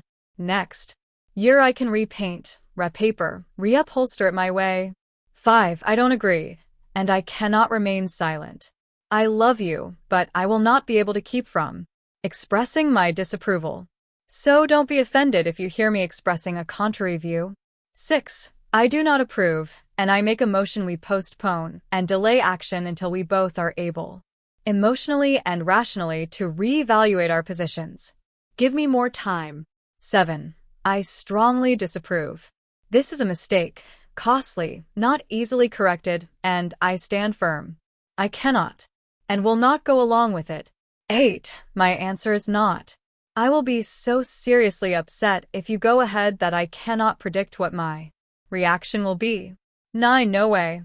If you go ahead, I have to tell you I quit. I'll walk out. 10, no. Over my dead body. 1. I must tell you that in 32 years my wife and I have never gone above a 6 in our level of disagreement. When I feel myself getting upset, I'll say, "This is a 6, honey." 6 means I love you very, very much. Since I can't tell what this is going to do to our relationship, which is obviously more important, let's wait and think about it. Maybe in a month or 2 I'll be able to approve. However, today I can't agree with you on this. Give me time to see your viewpoint and feel what you feel. Friends can give you advice. They can share with you their opinions, but they should never have the final word. The only one who can make the decision and live with the results is you. Do what you believe you must do. Be true to yourself, to your ideals, and to your dreams. 1. From the Positive Family. Copyright 1982 by Schuller. Reprinted by permission of Doubleday and Company Incorporated. 16. Don't surrender leadership to the fracturing experiences of life. A brokenness can occur that leaves people without faith for the future. A young man said to me after his wife left him for another man, "I'm never going to trust another woman." I said to him, "Believe in dreams. Never believe in hurts. Don't let your fracturing experience shape your future." I remember a very dear friend who had a poodle, a lovely, adorable dog. The dog died. I said to her, "Betty, when are you going to get a new puppy?" She said, "Never again." I said, "Why not?" "Oh, it hurts too much to lose them." I'll never have another dog. 52/120. Tough times never last, but tough people do. Robert H. Schuller. I said, Betty, you can't surrender to a hurt. You can't let the grief and the hurts and the aches and the breaking experiences of life control your future decisions. 17.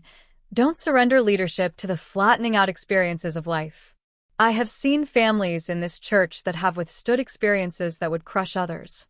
One of these families was the Van Allen family. Both Ed and Jean are now gone, having passed away much too young. Ed Van Allen died when he was transporting a new airplane to a South Pacific mission station. The plane never made Honolulu. No sooner did Ed die than Jean got cancer.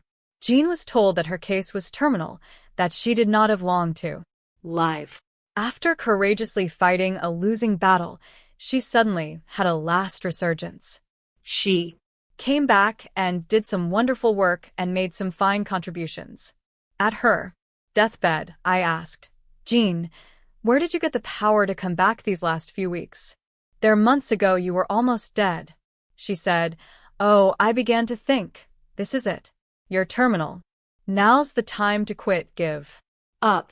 But then I prayed, and this thought came to me. If I give up, 2 organizations will benefit, the mortuary and the cemetery. But if I hang in there for another month or so, my family will benefit. Maybe my church can benefit. So I said to myself, I'm going to get dressed at least once more, and I'm going to work on the telephone, the New Hope telephone counseling, at least one day, or at least a couple of hours. She said, then I began to get inspired. Though of hundreds of things I wanted to do, I just kept saying, I'm going to do this, I'm going to do that. Dr. Schuller, the gunna's got me going. Jean didn't give in to the flattening out experiences. She also practiced the final principle of leadership, the principle that encompasses all of the above. 18. Do surrender leadership to one thing, faith. Let faith be in control of every decision you make and every action you take. You do that when you let the positive possibilities set your goals.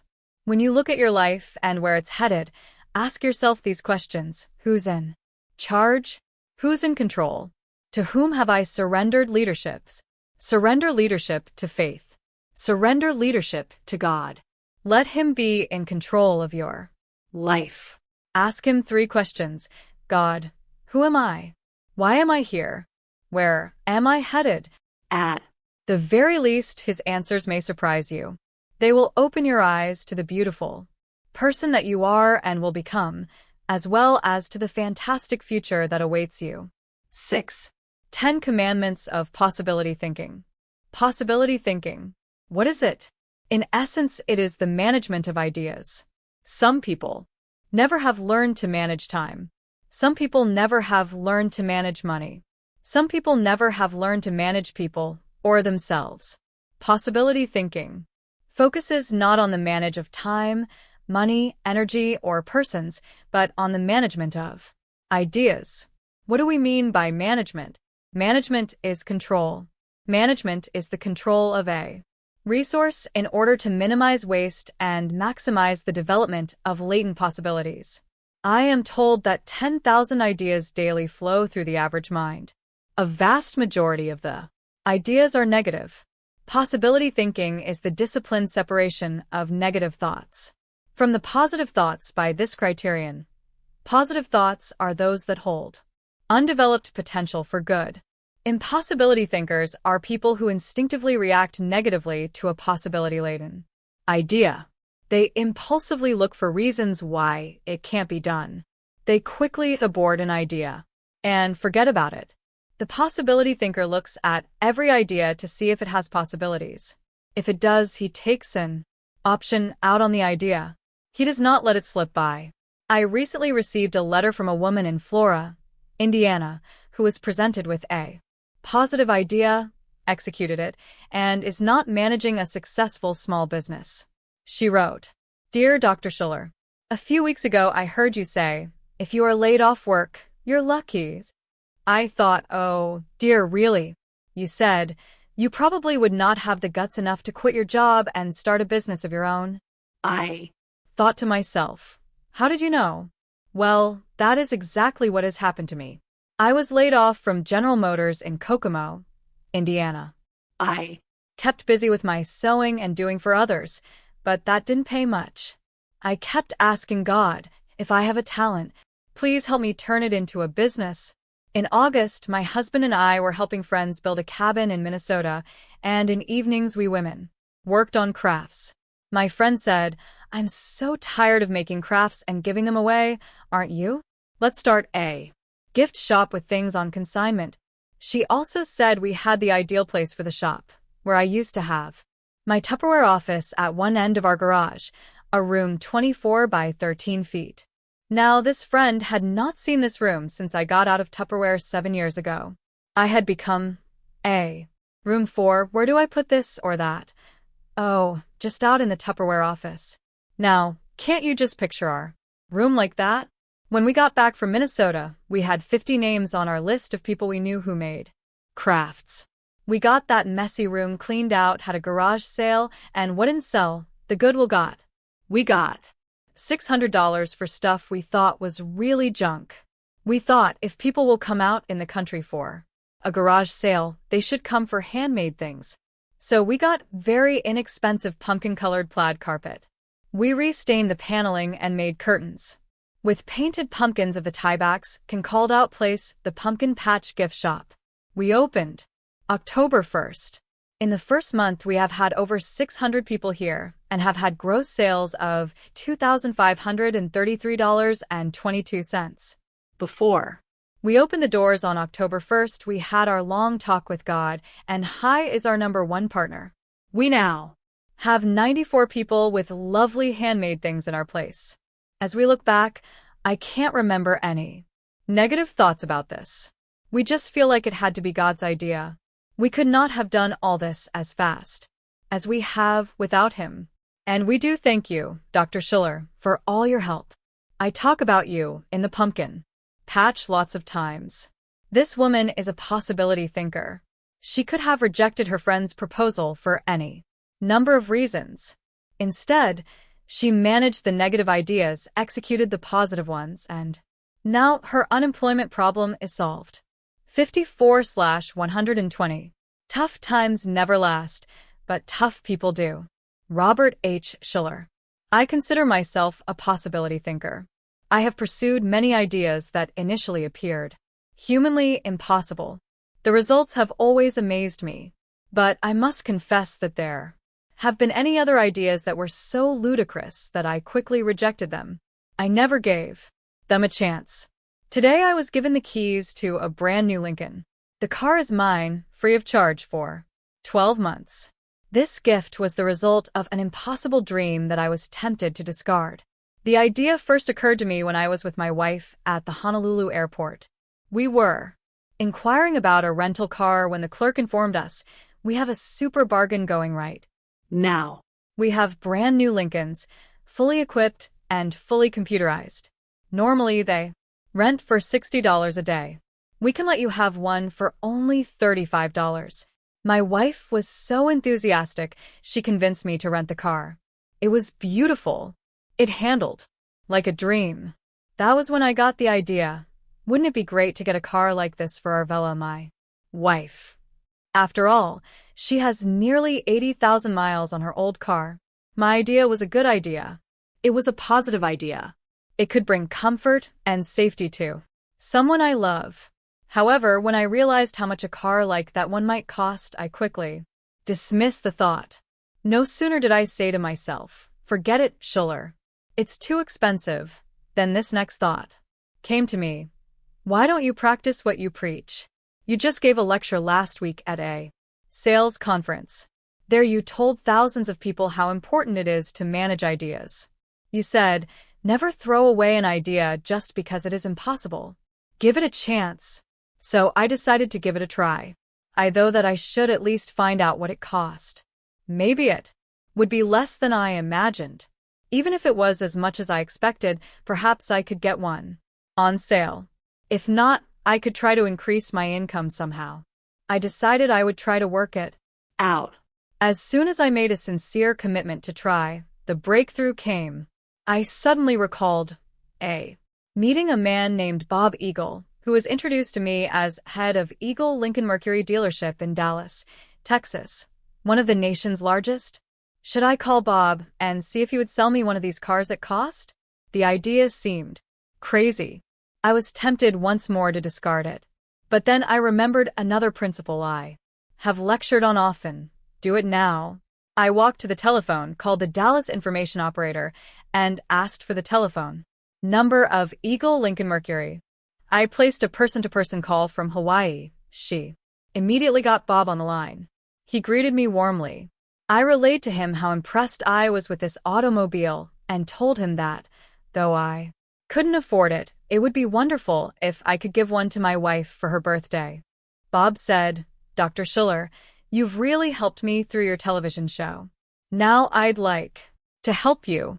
Let me see what I was due." A few minutes later, he called back. "There's someone I'd like you to talk to. He's Gordon McKenzie, Vice President of Ford Motor Company." Then, by way of a three-way conference call, I met Gordon and accepted an offer to visit the Ford assembly plant later that week when I would be in the Detroit area. When I arrived in Detroit, I was treated graciously by Gordon and his friend, John Sagan, treasurer of the Ford Motor Company. They took me to dinner, and the next morning gave me a personal tour of the assembly plant. As we were surveying the assembly lines, Gordon McKenzie said, "Dr. Schuller, I want you to feel free to interrupt any worker on any assembly line and ask him any question you want." I decided to take him up on his offer and tapped a laborer on the shoulder. "McKenzie introduced me. I said to the worker, 'How do you like your jobs?' 'I love it,' he said. 'Why?' I asked. His eyes flashed, and he grinned from ear to ear. Then he answered, pointing proudly to a beautiful new car. 'That's why. I'm so proud to be a part of that car. This is absolutely the greatest automobile made in the world today. For price and value, it cannot be beat. We have never before produced such an automobile in Detroit, and we know it.' As I was leaving the plant, I turned to Mackenzie and said, 'Gordon, I am very impressed by what you're doing here. Nobody could put more quality, care, and dedication into manufacturing a car than you are.' Gordon McKenzie realized how deeply moved I was at the dedication of the workers in that company, and he said to me, 'Dr. Schuller, since you are so impressed, we'd like to do something for you. Be our guest and drive one of our cars for the next 12 months free. And see if everything we are telling isn't really true.' That's how I came to be the recipient of keys to a brand new Lincoln. It never would have happened if I hadn't grabbed hold of my first idea. It takes me wonder how many potential blessings I have been carelessly tossed aside because I did not dare to pursue a positive thought. The point is this: never underestimate the value of an idea. Every positive idea has within it the potential for success if it is managed properly. How do we manage ideas so effectively that we can be assured of success? Through the 10 commandments of possibility thinking. That's how. If you will obey these commandments for possibility thinking, you will be amazed at the success that you will be able to achieve. What are they? Better to do something imperfectly than to do nothing flawlessly. 56/120. Tough times never last, but tough people do. Robert H. Schuller. 1.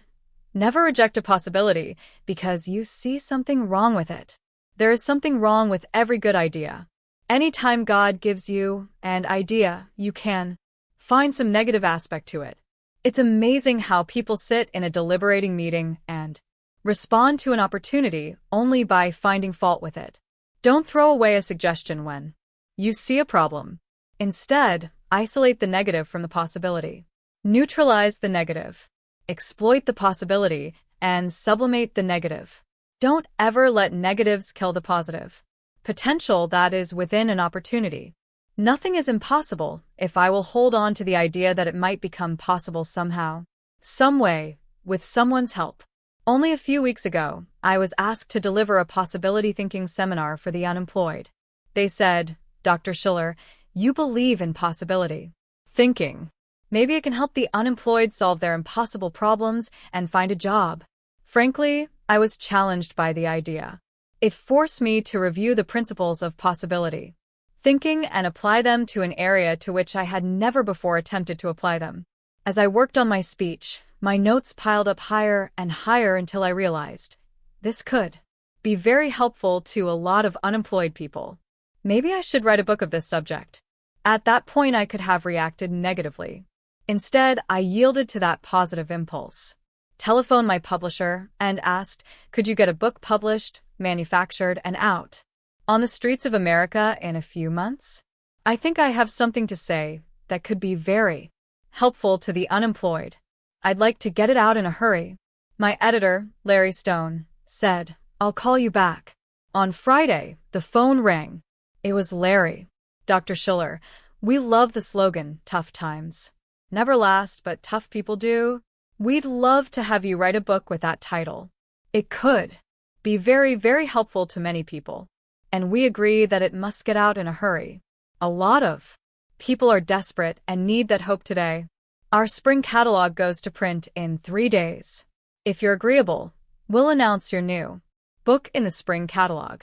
It will say that your book will be coming out in 6 months. Okay. I was excited. You bet. I answered.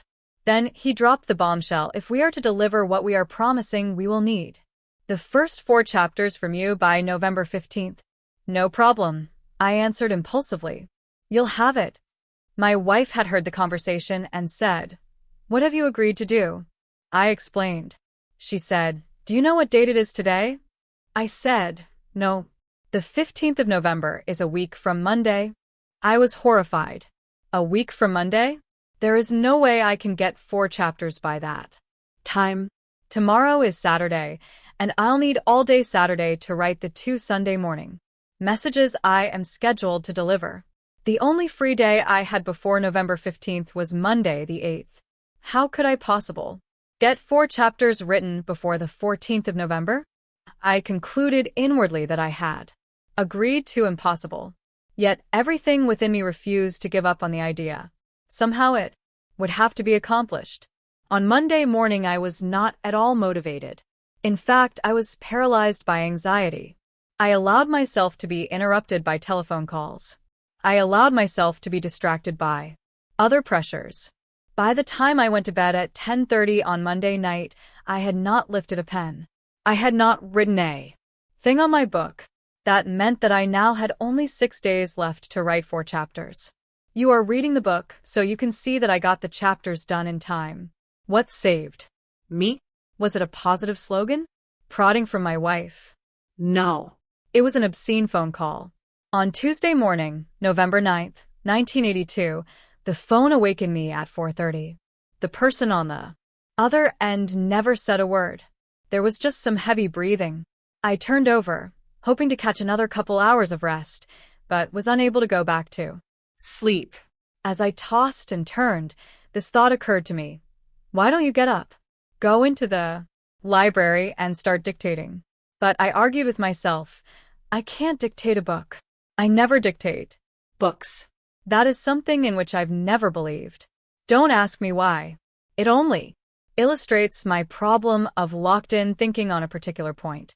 But then I remembered that I am supposed to be a possibility thinker. Schuller, practice what you preach. Anything is possible. Maybe it is also possible to dictate a book. At least it will help you to get started. Remember what you wrote and move ahead with possibility thinking. Beginning is half done. That did it. I responded to the idea. I slipped out of bed, walked to the library, and dictated. In the silent darkness of the early morning, I spoke without interruption for 2 hours. By this time the darkness had turned to dawning. The sun was rising. My daughters were stirring in their bedrooms. The day was just beginning, but I had already written 1 complete chapter. The rest of my day was full. There was no other time for writing, but I went to bed that night confident that 1 chapter was finished.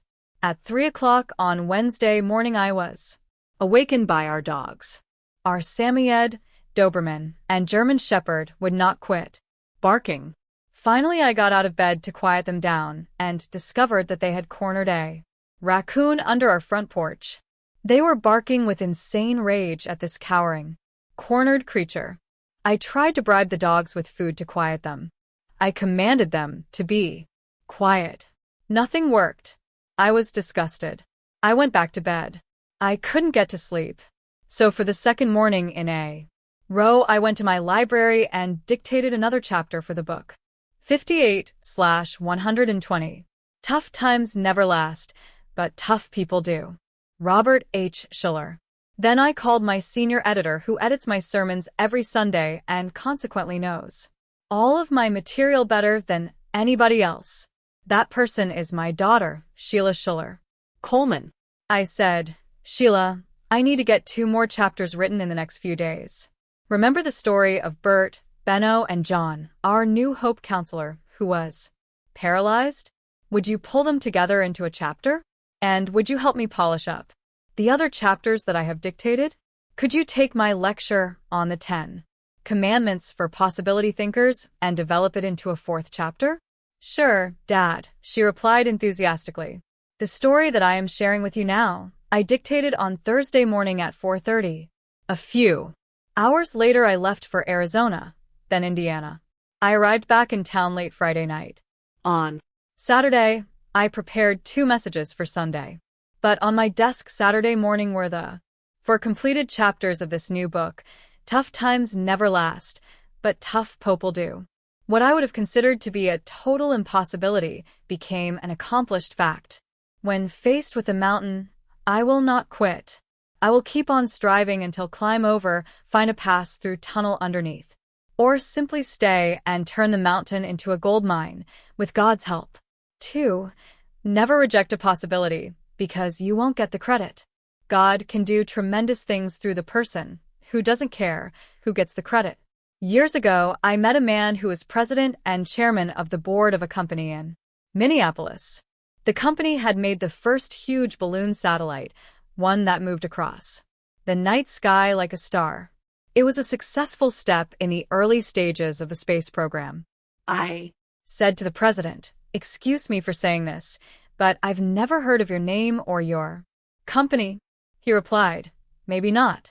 We didn't get the credit, but we got the contract. Don't worry about getting the credit. If you do, you'll become ego-involved in the decision-making moments of life. Decisions must never be based on ego needs. They must be based on human needs and market pressures that transcend your own desires. decide today, would you rather satisfy your ego or enjoy the fruit of success? 3. Never reject an idea because it's impossible. Almost every great idea is impossible when it is first born. The greatest ideas today are yet impossible. Possibility thinkers take great ideas and turn the impossibilities into possibilities. That's progress. The important issue is whether the idea is a good one. Would it help people who are hurting? Would it be a great thing for our country and our world? If so, then develop a way to achieve what today is impossible. Not many days ago, I was in Singapore talking with a Nobel Prize-winning biologist who's active in genetic engineering and the forefront of gene splicing. He predicts that if given 10, never reject an idea because it's sure to succeed. There are people today who back off if they're sure they will succeed. One reason is that these persons begin to imagine the ego fulfillment this success would give, and with an excuse of being humble, they pull out. To all of my fellow Christians trying to follow Jesus who say, I should not try to be successful. I'm not trying for the top of the ladder. That's vanity. That's materialistic. I must say, that's not true. To choose poverty instead of prosperity, failure instead of success, low achievement instead of top-of-the-ladder achievement, simply for the sake of being humble, is not super Christian. It's dumb. Only successful people can help people who are failing. Only winners will survive to give food to the hungry. 7. Count to 10 and win. Many years ago, I discovered a formula for solving insolvable problems. It's a formula that has never failed me. I call it playing the possibility thinking game. I referred to it in You Can Become the Person You Want to Be, but here I will show you how it can help you manage your problems and overcome difficulties. I discovered the exercise in creative thinking quite accidentally. Or was it providentially? The year was 1955. I had accepted an invitation to come to California to begin a new church. I was told that the sponsoring denomination would finance the purchase of 2 acres of land at the cost of $4,000. In addition, I was given $500. That was it. I was expected to come up with my own financing for the first little building. After it was built, I could start holding services and hopefully collect a nucleus of charter members. I suggested that I could start holding services in some empty hall while we were putting the financial package together and designing the first simple little chapel. There isn't an empty hall around the town, my advisor replied. It's impossible to find an empty hall or an empty building in Garden Grove. Such were the premises when I packed my family into our '53 Chevrolet to drive from Chicago to California. I was in a cafe in Albuquerque, New Mexico with my wife, my 6-month-old baby boy, Robert Anthony, and my 4-year-old daughter Sheila. My mind was wandering, racing ahead to my California destination, now only 2 days away. There must be an empty hall somewhere in that town, I blurted out to my wife, sitting across the table. Then I did something quite intuitively and impulsively. I picked up the paper napkin and on the back side I wrote the numerals 1 to 10 vertically on the left side of the paper. I let my imagination run wild. My list looked like this. 1. Rent a school building. 62/120. Tough times never last, but tough people do. Robert H. Schuller. 2. Rent a Masonic hall.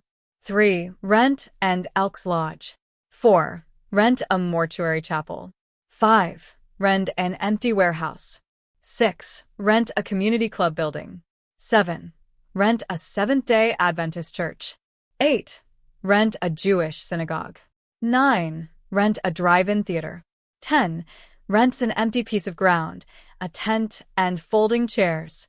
Suddenly what had seemed totally impossible now seemed possible. Suddenly the word impossible sounded irresponsible, extreme, reactionary, and unintelligent. This list was my first rudimentary effort in playing a game that I would play many times in the next 30 years. I had made my list. I then proceeded to check out each of my possibilities. Possibility Number 1 was scratched when I discovered that it was against the law to rent a school building. That law has since been changed. There was no Masonic Hall or Elks Lodge in Garden Grove. The Baptists were already meeting in the only mortuary chapel in town.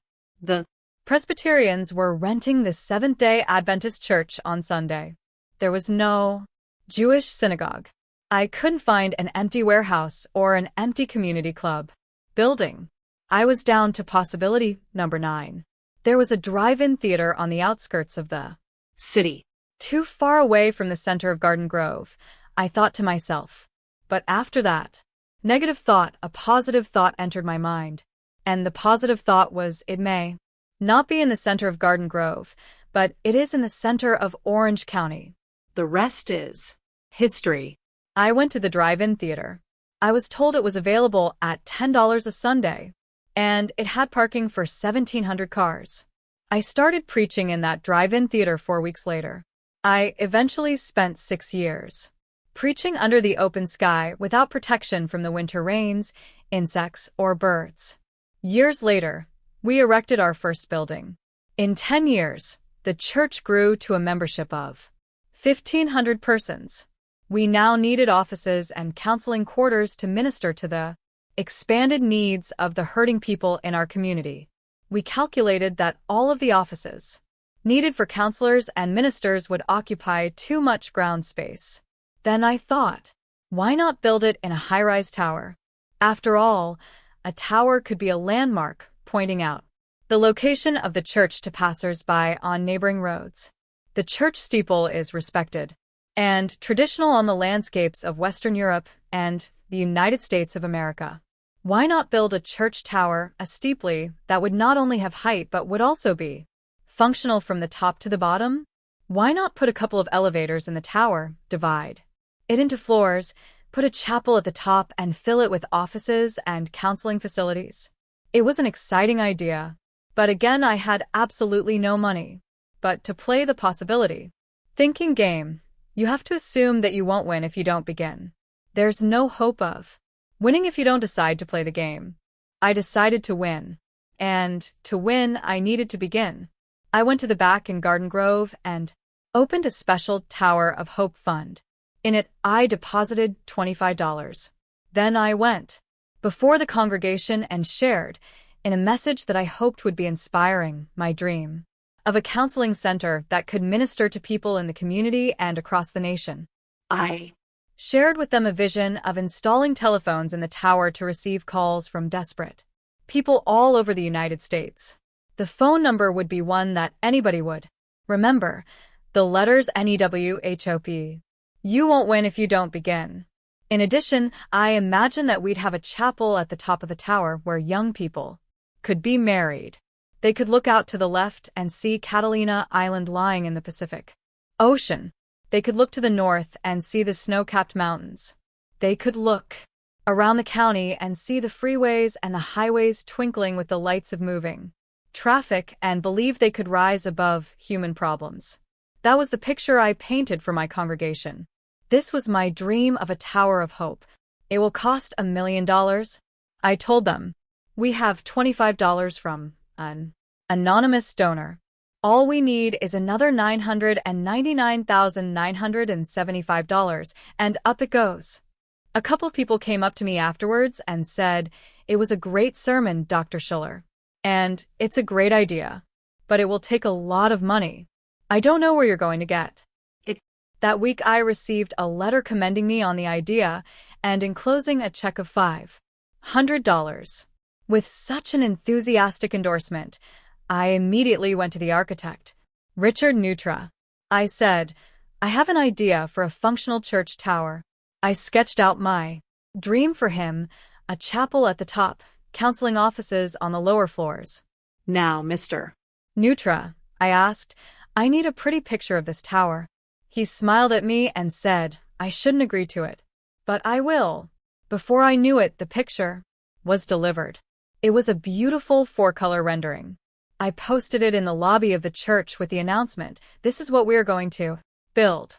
The poster inspired a few small gifts. In addition, I published my first book about that time and earmarked my royalties for this project. That boosted the total to $6,000. That $6,000 began earning 6% interest and was compounding. I calculated that if we never received another single contribution, that the $6,000 would grow into $1 million in about 100 years. I told the entire congregation, if any of you think that the Tower of Hope will never be built, you're wrong. It's going to be built. We already have $1 million. The only problem is, we can't collect it until 100 years have passed. They laughed. I laughed. The important thing was that the project was taken more seriously. We still needed to generate more momentum. However, I needed an idea to lift the project from its launching pad. At that point, I again picked up a piece of paper. I played the possibility thinking game. At the top of the paper, I wrote $1,000,000 64/120. Tough times never last, but tough people do. Robert H. Schuller. 1. Get 1 people to give $1 million. 2. Get 2 people to give $500,000. 3. Get 4 people to give $250,000. 4. Get 10 people to give $100,000. 5. Get 20 people to give $50,000. 6. Get 40 people to give $25,000. 7. Get 50 people to give $20,000. 8. Get 100 people to give $10,000. 9. Get 200 people to give $5,000. 10. Get 1,000 people to give $1,000. I took a look at the list of 10 possible ways to get $1 million, and, unknown to me, I'd already cracked an impossibly hard nut. I had listed 10 possible ways to do what was impossible at that moment. I never did believe I could get a $1 million gift from a single individual. Consequently, I never tried possibility number 1. I did hire a professional fundraiser to help me organize a campaign. We'll ask one person to give $100,000, and we'll have other contributions in varying brackets. $50,000, $25,000, and $10,000, I told my organizer. Do you know of anybody who could give $100,000? He asked. I said, I really don't. But then I thought, well, there is probably one family that could give $10,000 a year. In 10 years, that would add up to $100,000. I was willing to wait 10 years for the building. As soon as though in those longer terms of years, my problem became manageable and solvable. We launched the campaign. We called on all of the members of the church. One family, the Vernon Drags, pledged the $100,000 over a 10-year period. Actually, they paid it long before that time was up. When we announced we had a pledge of $100,000, we stimulated enough momentum that the congregation began to believe that this idea was not only possible, it was highly probable. That's when I learned that people want to join an exciting, adventuresome, and challenging idea that looks like it will succeed. The Tower of Hope was built. We borrowed more than $800,000, aiming to repay it through pledges over the next 10 years. In 1968, the tower was opened and stands today as a magnificent landmark in California. An impossibility became a possibility as soon as I began to play the possibility thinking game. More than any other exercise that I have used, it has stimulated the creative solution to an impossible problem. Anyone can count to 10, and anyone can be a success. It's true. Count to 10 and win. This simple possibility thinking game can help anyone with any problem. I even shared it with the city leaders of Flint, Michigan. When I was leading the unemployment seminar there, included on my schedule was a noontime luncheon with 500 city leaders. I knew there were 25,000 people unemployed. So I suggested that the city really needed to create 25,000 new jobs. And if you think that's impossible, I challenged them, let's count to 10 and believe that we can win. At the top of the blackboard, I wrote 25,000 jobs. Below I listed vertically 10 possible ways to create 25,000 new jobs. 1. Get one company to move into Flint and produce 25,000 new jobs. 2. Get 2 companies to move in, each providing 12,500 jobs. 3. Get 5 companies to hire 5,000 people each. 4. Get 10 companies to hire 2,500 people each. 5. Get 50 companies to provide 500 new jobs each. 6. Get 100 companies to provide 250 new jobs each. 7. Get 200 companies to provide 125 new jobs each. 8. Get 250 companies to provide 100 new jobs each. 9. Get 500 companies to provide 50 new jobs each. 10. Get 1,000 companies to provide 25 new jobs each. We were thinking constructively. We had many possibilities that, moments before, hadn't been there. I challenged the civic leaders. How can you possibly find these companies? Answering my own questions, I suggested, try using the 1 to 10 technique with each of the above possibilities. First, make a list of 10 companies in the world that could possibly be persuaded to move to Flint, Michigan, and produce 25,000 new jobs. Seeing the look of hope in their eyes, I continued, but I hope you don't succeed. Why? Because any city that is dependent on one single industry for 25,000 new jobs is too vulnerable. A much better solution would be to find several companies that will create new jobs. Go to the existing companies and challenge them to expand their markets and increase their sales productivity to the point that they'll need to hire more people. Look at all of the possible job-producing forces in this world. Consider the federal government. Perhaps it could be motivated to create new jobs in this town. Consider the state and county governments. Consider overseas operations. Look at the companies in Germany, Japan, and Korea that might be persuaded with incentives to come to Flint, Michigan. I wish I could report, as of this writing, that the above count to 10 and win technique had produced 25,000 new jobs in Flint. I cannot report that, but I can report that hundreds of new jobs have been created. And beginning is half the battle. I have no doubt that if a power committee were established to pursue all of the possibilities, that the city could actually create 25,000 new jobs. It might take 5 years to do it. It might take 10 years to do it. It might be accomplished in 2 or 3 years. But It's possible. But you say your problem is not financial? Maybe it isn't. And maybe it is. Let me ask this question. If I were to give you $1 million in cash, do you think you could solve the problems you are facing today? 66/120. Tough times never last, but tough people do. Robert H. Schuller. Think about it for a day or two. Think about it for a week. And if the answer could conceivably be yes, then go after $1 million. Count to 10 and win. Why does it work? What are the dynamics that cause it to be so effective? I said it, and you can become the person you want to be. Consider the mindset that results from game attitude. When you adopt the attitude that it's only a game, emotionally you are free. What are the attitudes characteristic of someone who is playing a game? they are 1. Risk running. The fear of failure is absent. If I lose, it's only a game. You dare to think in almost reckless dimensions. This is the arena in which progress is always made. 2. Record breaking. This mental attitude causes you to think bigger, reach farther, try harder than you ever have before. You are putting yourself in a frame of mind where you can think bigger than you have ever thought before. Almost always the inventive solution to every problem is that simple. Spend more money, hire more people, form a new organization, travel farther, telephone an expert in Europe, etc. 3. Commitment freeing.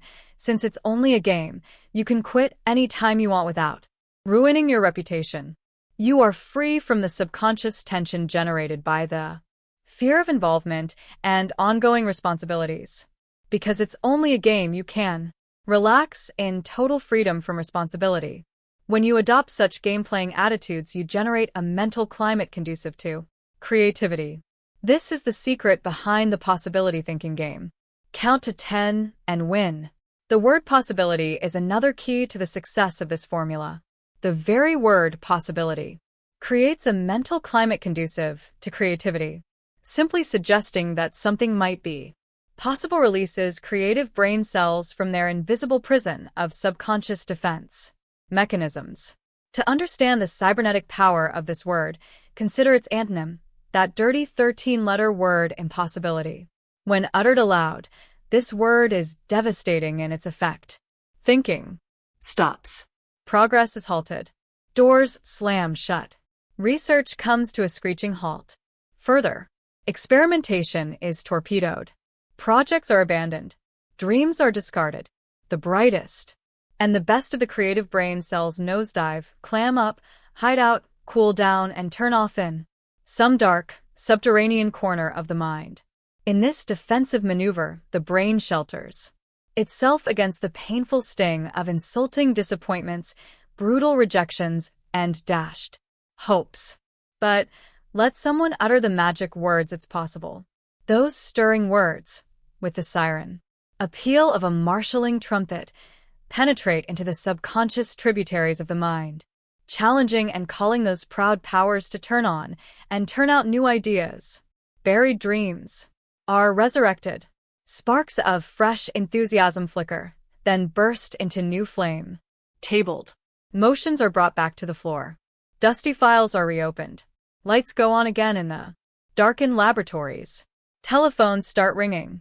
Typewriters make clattering music. Budgets are revised and adopted. Help-wanted signs are hung out. Factories are retooled and reopened. New products appear. New markets open. The recession has ended. A great new era of adventure experimentation, expansion, and prosperity is born. Now you too can play the possibility thinking game. Here's how. Rule number 1. Begin by believing that you possess latent gifts of creativity. You will respect, trust, and admire your own thoughts. Every person can be creative. Rule number 2. Don't play it alone. Play it with problem-solving people. Play it with possibility-thinking people. Play it with people who have a record of achievement and success. You can play it alone, but a lot of ideas might come from others. All it takes is one idea to solve an impossible problem. It might be one of those ideas that you will write down on the piece of paper, or it could be a combination of several of the ideas that are put down on the paper. Remember this. You won't start winning without a beginning. Don't kill the dream. Execute it. 8. The faith that can move your mountain. So you've tried to believe and still you're unemployed? You think you've applied faith to your problem and it still won't go away? You've exercised all the faith you can muster and difficulties still abound? Someone once said to me, was Jesus wrong? Did he make a mistake when he said, if you have faith as a mustard seed, you will say to this mountain, move from here to there, and it will move, and nothing shall be impossible for you. Matt 17:20. My answer is one that can give you the inner toughness to see your tough time through until light breaks around. You. Faith is indeed the greatest miracle-working power imaginable. Faith never fails a person. We fail when we give up on our faith. However, if we cut out any one of the 5 phases of faith, we will be disappointed with the ultimate results. Faith is like a seed. If a seed is not planted, it can't bear fruit. But planting is just the first phase. Unless the seed is watered, it won't sprout. Sprouting is the second phase. Once the seed is planted and watered, growth will begin. But unless the plant is nourished, it will not reach full maturity.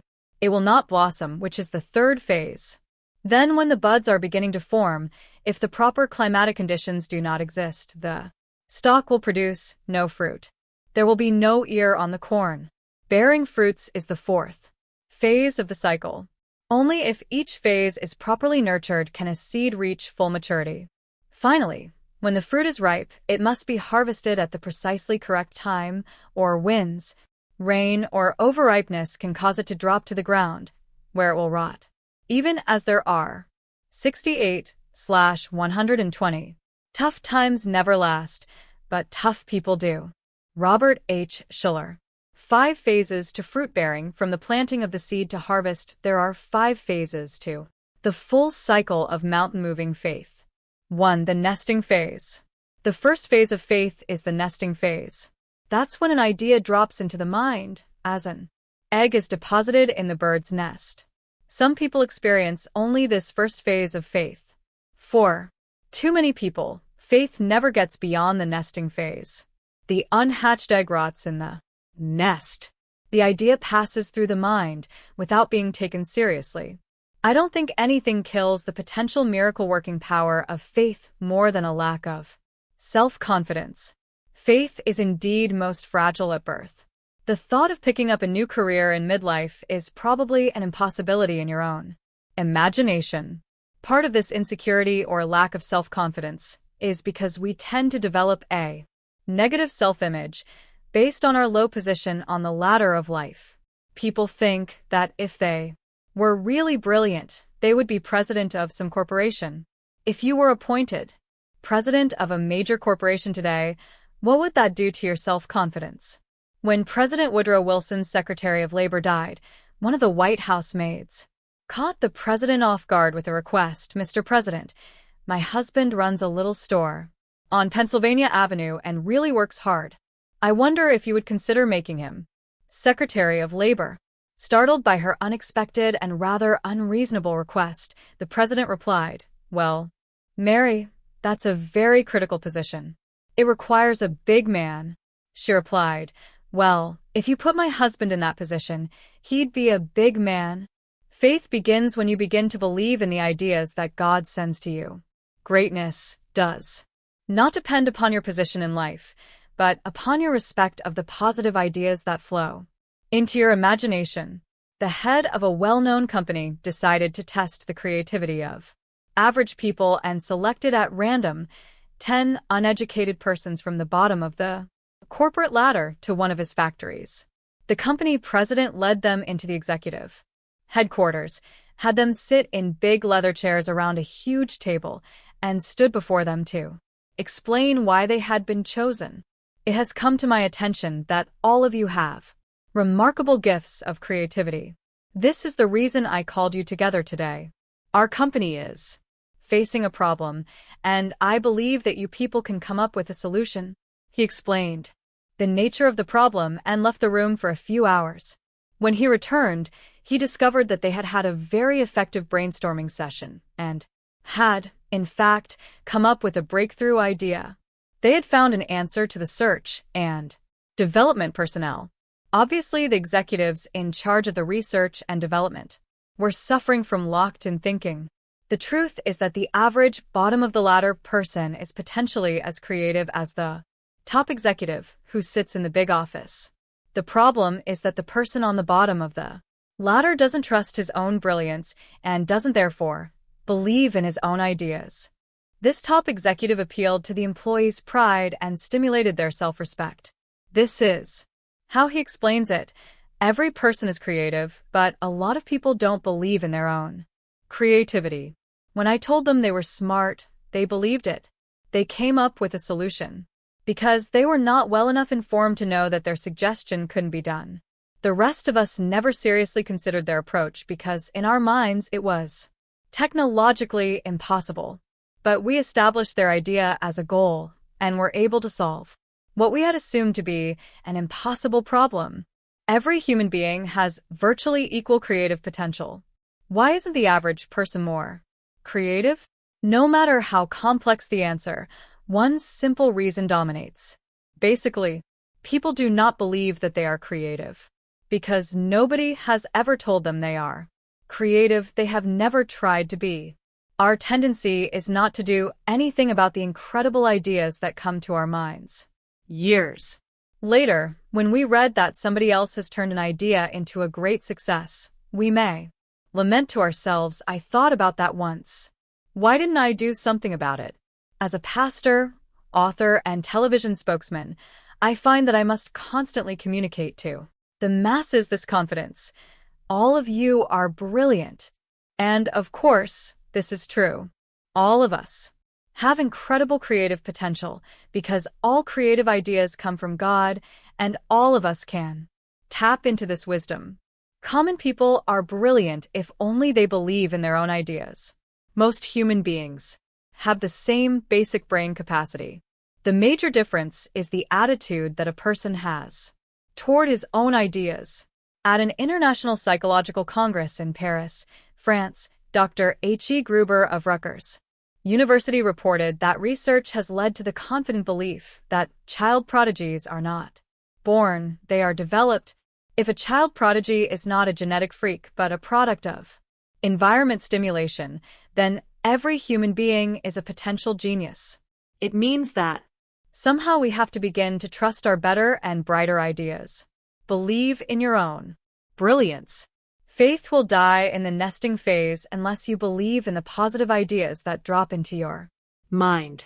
A man from the Orient once traveled around the world in search of the wisest guru. He was told that this man lived in a cave high up in the Himalayas. So he loaded his horse with supplies, set off across mountains and deserts, and after months of traveling, came to the foot of a high mountain. He led his horse up the narrow path through the crevices until he came to a cave. Are you the guru who is known around the world for his wisdom? He asked the old man, sitting in the cave.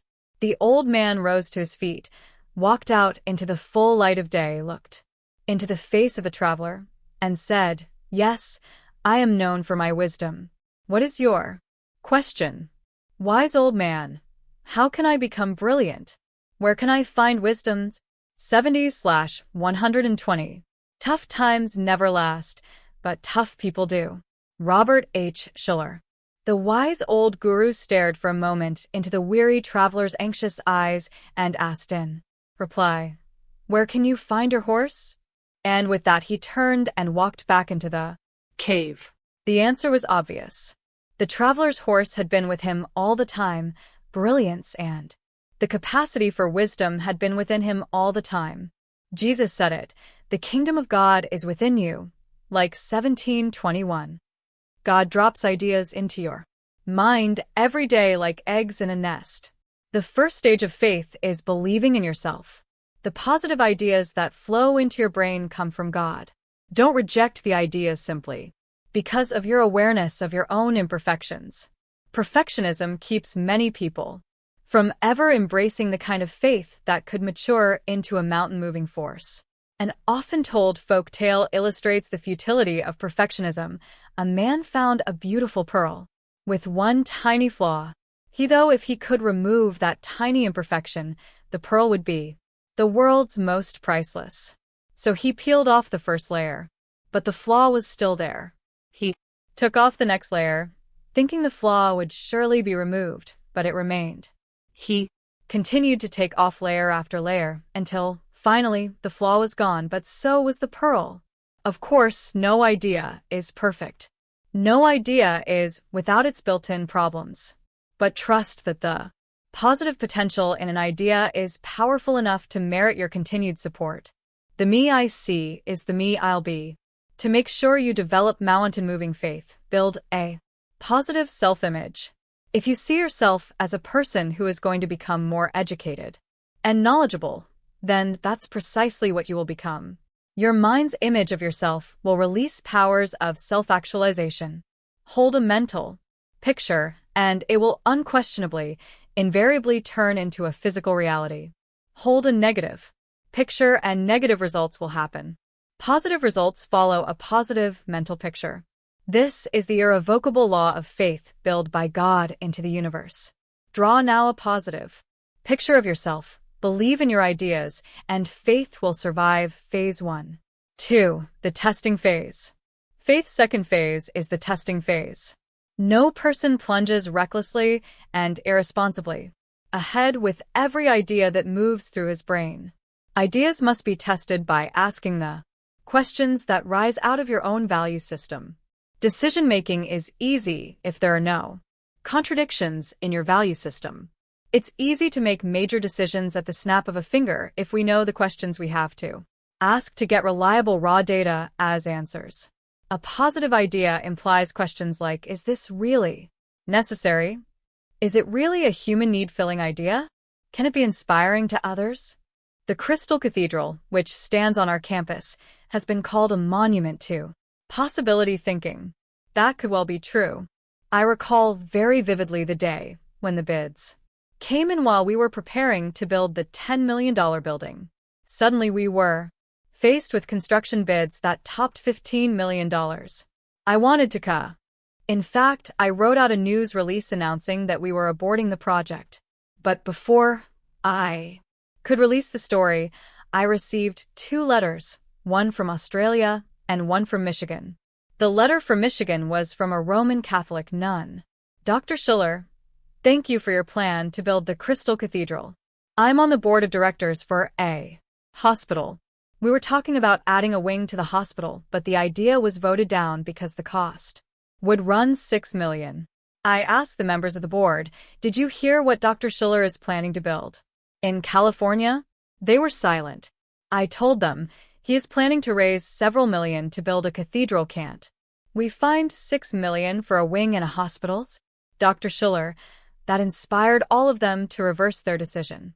They went ahead and decided to build the wing and somehow solve the problem and somehow raise the money. The statement that went around the room and swayed the decision was, if Schuller can do it, so can we. At the same time, I received a letter from an Australian minister. Dr. Schuller, thank you for your plans to build the Crystal Cathedral. I was in a committee meeting in which the churches of Australia were contemplating building a youth ranch as a recreational and inspirational facility for young people, but the cost was going to run nearly $2 million. Nobody believed it was possible. I asked them, Have any of you been watching Schuller on television? Nobody raised a hand. I told them that. I'd been listening to you, and that you were planning to build a crystal cathedral. If he can find millions of dollars to build a cathedral, don't you think that all of us, working together, planning together, praying together, believing together, can somehow raise $2 million for a youth conference center? And Dr. Schuller, that sold the day. I'm writing to tell you the decision has not only been made, but over $1 million has been collected. We're going to succeed. We owe it to you. How do you test the ideas that come into your mind? I test mine by this universal principle. Will my faith, acted upon and firmly embraced, cause my life and my activity to be an inspiration to somebody else to become a better person or to achieve more in his life? The truth is, everybody is an inspiration to somebody else. Anybody who has ever attended the Special Olympics and watched handicapped children jump over hurdles and race down the track understands what I am talking about. Suddenly, tough times become good times when our positive reaction becomes an inspiration to others. Everybody can be an inspiration to somebody else. Patty Wilson, a member of our church, was 13 years of age when it was discovered she was epileptic. Her dad did everything he could to convince her that she shouldn't have a negative self-image because of this illness. He knew that she would encounter discrimination, that there would be those who would not hire her because she was epileptic. He knew that, without a positive self-image, she would never amount to anything. Somehow he had to communicate to her that she too could react positively to her problem and that her life would be an inspiration to others.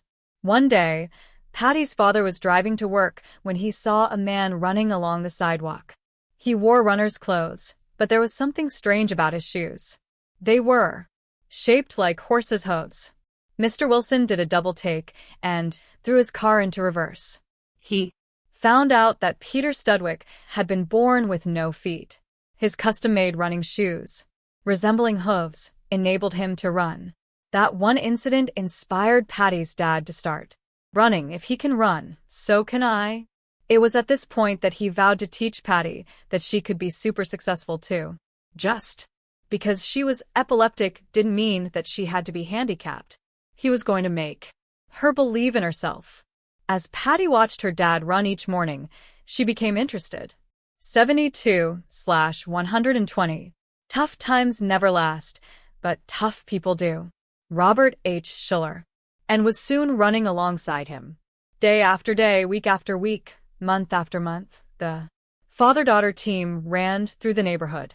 Then an idea entered Patty's mind. In the nesting phase, how can I encourage people to treat epileptics like normal people? That question gave rise to a second idea. She found out the women's record for long-distance running and set a goal to break it. She decided to run from Orange County to San Francisco, a distance of 400 miles, at the end of her freshman year of high school. That became her major goal, testing it on this simple principle. Can it inspire a lot of other people who consider themselves handicapped to set exciting goals for themselves? She concluded that, with enough faith, she could attain her goal and in the process inspire a lot of other people. When her faith passed from the nesting to the testing phase, she decided that she would pay the price and succeed. At that point, her faith entered into the third phase. 3. The investing phase. The third phase of faith is the investing phase, the point at which you make a public commitment. You commit time, money, energy, and possibly the most valuable products of all, pride and prestige, to the publicly announced project. At this point, many people find their faith faltering. If, by an act of will and prayer, you determine that you will make the public commitment, the odds are overwhelming that you can succeed. Unfortunately, many people let their faith die when they fail to put up the risk capital. Patty made an investment of 1 year in tough training. She said, "At the end of my sophomore year, I'll run from Orange County to Portland, Oregon, a distance of 1,000 miles. But she didn't stop there. At the end of my junior year, she said, I'll run from Orange County to St. Louis, Missouri, 2,000 miles. And at the end of my senior year, when I graduate from high school, I'll celebrate by running from Orange County across the United States of America to Washington, D.C. I want to shake the hand of the President of the United States. Patty set the impossible goal of running 400 miles from Orange County to San Francisco, California. And she made it. Of course, by that time, she had spent nearly an hour every day in training, running every morning, getting herself in top physical condition. And at the end of her second year, she expanded her goal. By this time, thousands of people were inspired by her. A book entitled Run, Patty, Run was Published. At the end of her sophomore year, she was ready to try for Portland, Oregon. On the day the event was to occur, Patty's high school classmates stretched a big paper banner across the street. On it, they had written in red ink, "Run, Patty, run." There were some simple ceremonies. The high school band played. The crowd grew silent as I offered a prayer for her success, and I took a medallion from around my neck to place around hers. On the back of the medallion were the words of the Possibility Thinkers' Creed. When faced with a mountain, I will not quit. I will keep on striving until I climb over, find a pass through, tunnel underneath, or simply stay and turn the mountain into a gold mine with God's help. Then Patty started running, ripping through the paper banner and leaving it shredded behind her. She trotted down the road, taking the first few steps, then the first block, then the first mile. Driving behind her at a safe distance was her mother, a registered nurse with medication on hand, in case Patty should have a seizure. Written on the back of the van were the words, Patty Wilson, world's women's long-distance running record holder, running from California to Oregon. We followed her every day with our prayers. She did great for 28 miles when she cracked a bone in her foot. She was ready now for the fourth phase of mountain-moving faith, the arresting phase. Before we look at the arresting phase, let me ask you, if your problem isn't going away, have you really given it all you've got? If you're still unemployed, have you invested everything you possibly can in getting a job? That would at least bring $1 or $2 or $3 an hour. Remember that mountain-moving faith will never fail you, but you can fail it if you aren't willing to pay the price. You might have to pay the price of greater humility, starting back once more at the bottom of the ladder. You may have to invest more months or years in midlife study and retraining. When we have to back up our ideas with hard work or cold cash, it's easy to get cold feet. The going gets tough when we are forced to either put up or back out. Many people fail their faith at this third phase. They are just not faithful enough to invest everything they've got into their dream. Try it. But get ready for the fourth phase. There will never be another now. I'll make the most of today. There will never be another me. I'll make the most of myself. 4. The arresting phase. The nesting, the testing, the investing phases almost invariably lead to the fourth phase. The arresting phase. You've started. You've made the commitment. You've put your name on the line. You've started your run. Now problems attack you. Troubles block you. Defeat seems certain. You begin to think. You've bitten off more than you can chew. You wonder if you've made a terrible mistake with your investment. The arresting phase of faith is God's way of testing us before the final victory. He wants to make sure. Are we really depending on Him? Will we really be grateful if we make it? Can He trust us with success? Are we going to prove humble enough to handle the big prize? For Patty Wilson, the arresting phase came when she hurt her foot. Her parents took her to the emergency room of the hospital, praying that her injury wouldn't be serious. Doctors x-rayed her and concluded that she had, in fact, fractured her foot. One doctor told her, "Patty, you better not run. If you do, you risk permanent damage." 74/120. Tough times never last, but tough people do. Robert H. Schuller. Patty knew there were thousands of people who were expecting her to run and complete the trip. "Doctor," she said, "if you wrapped it very tightly, don't you think I could keep running?" Yes, you might be able to run with the fracture if it were tightly bound, he explained. But He added, you'll get blisters and you can't run with blisters. But a blister is nothing more than water under the skin, Patty answered. My mother's. nurse, Couldn't she just take a syringe and slip the needle into the blister and draw the water out. The doctor looked surprised, but said, yes, I suppose that might be possible. And with That, Patty had the doctor show her mother how it was to be wrapped every morning. The arresting phase was only that. It was not terminal. It was an arresting condition. she Went on and kept running 500, 600, 700, 800, 900, and 1,000 miles. She decided to take the coastal route, not realizing that it was 300 miles farther.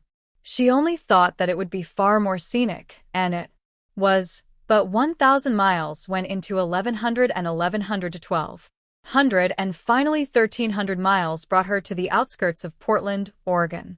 The governor of the state got his running suit on, joined her, and ran the last mile with her. The entire town was out to greet her. What a welcome she got! She had endured the pain. she had paid the price. She had survived the arresting period and had succeeded. She had learned that faith has incredible mountain-moving power if you will hang on and not give up when you seem to be surrounded by impossibilities. I remember the day when I received the telephone call that an elder of my church, Stanley Reimer, had had a 22-minute cardiac arrest. 22 minutes? I knew what that Meant Obviously, that was a considerable amount of time during which oxygen was not reaching his brain. They had managed to get him breathing again, but he was in what was called a death coma. He was placed in the intensive care unit immediately, and although his body was breathing on its own, there was no other sign of life. The neurosurgeon told Stan's wife that there was no hope. If he keeps breathing, he'll be a vegetable all of his life. He'll never close his eyes. They'll be open in a death stare exactly as you see him now. As soon as I heard the news, I rushed to the hospital, praying all the way. God, what will I Say to him? What will I say to his wife? Will I be able to talk to him if he is in a coma? I remembered that in theological seminary the professors had taught us, someday as a pastor, you may talk to someone in a death coma. When that happens, only think life, only talk life, only believe life. If you are ever at the bedside of a patient who is presumed to be dying, in a death coma so deep that they cannot respond in any way, keep thinking life. Keep talking life. Keep praying life. The patient may lack the power to move his lips or manifest a physical indication that he is hearing you, but his conscious and subconscious mind may in fact be getting your messages. So you must not place a negative thought in his mind. With that recollection, I went into the intensive care unit where Stan was lying. There was Billy, his wife, standing at the bedside, tears streaming down her face. Stanley, my once outgoing friend, looked like a statue. He could not move. From all practical appearances, he was dead. His eyes were wide open but indicated no life of responsiveness whatever. I put my arm around Billy and prayed with her. Then I took hold of Stanley's hand, and I said, softly, my lips close to his ear, Stanley, I know you cannot talk. I know you cannot respond To me. But I know that, deep down within you, you can hear me. I am your pastor. This is Reverend Robert Schuller. I've just come from the church, where everyone is praying for you. And Stanley, I've got good news for you. Even though you've had a bad heart attack and are in a coma, you are going to recover. You're going to live. It's going to be a long battle. It's going to be hard and tough. But you're going to make it, Stanley. At that point, I had one of the most moving experiences of my life. Suddenly, a tear rolled out Of his staring eye. He understood. No smile, no quiver of a lip, but a tear rolled out of his eye. The doctor was shocked. Billy was shocked. 1 year later, Stanley was able to speak full sentences. He was able to hear. His faculties were becoming normal. Today he walks and talks and laughs and is alive. A miracle, you say? Of course. If you have faith as a mustard seed, you will say to this mountain, move, and nothing will be impossible for you. Matt 17:20. In the darkest times, simply remind yourself that faith can move any mountain. It was my pleasure and pride to be a close friend of the late Senator Hubert Humphrey. When I heard that he was in New York City to have major surgery for malignancy, I sent him a telegram. The telephone rang, and the famed senator said to me, "Hello, Bob. I'm so glad I got hold of you." His voice sounded strong. He continued, "I'm going into major surgery in just a few hours." My staff just brought in a large stack of telegrams and letters, neatly pressed and sorted. I was browsing through a few of them, and guess which telegram was on the top of the piles? I replied, "Well, obviously the telegram from the President of the United States." Laughing, he said, "No, Bob, yours was. I have it before me right now. I'm drawing power and strength from it this very moment. Let me read to you what you sent to me." And he read, "God wanted me to send this scripture verse to you, for I know the plans I have for you, plans for good and not for evil, to give you a future and a hope." Jeremiah 29 verse 11. TLB. Later the senator would tell me that this scripture passage gave him holding on power. In a dark time, holding on power is that which gives faith the strength to move mountains. For even mountains erode in time, if exposed to wind and rain. Every project I've ever tackled has gone through its severe arresting phase. And, at that point, in time, you have the choice to hand on or to give up. You, and you alone, reserve the ultimate choice. Quit or keep believing. Which response will inspire the most people? Tommy Lasorda, the world-famed manager of the Los Angeles Dodgers baseball team, has been a close friend of mine for many, many years. He keeps on the wall of the locker room a poem that is very familiar to many people. But it's good to reread it. After all, it's never the same poem the second or the third or the fourth time you read it. We change our lives. 76/120. Tough times never last, but tough people do. Robert H. Schuller. Situation changes and, therefore, our perception of the message changes. Here are the powerful words of Edgar A. Guest. When things go wrong, as then sometimes will, when the road you are trudging seems all uphill, when the funds are low and the debts are high, and you want to smile but you have to sigh, when care is pressing you down a bit, rest if you must, but don't you quit. Life is queer with its twists and turns, as every one of us sometimes learns, and many a failure turns about. When he might have won had he stuck it out. Don't give up, though the pace seems slow. You might success with another blow. Success is failure turned inside out, the silver tint of the clouds of doubt, and you can never tell how close you are. It may be near when it seems afar. So stick to the fight when you are hardest hit. It's when things get worse that you mustn't quit. Don't trust the clouds.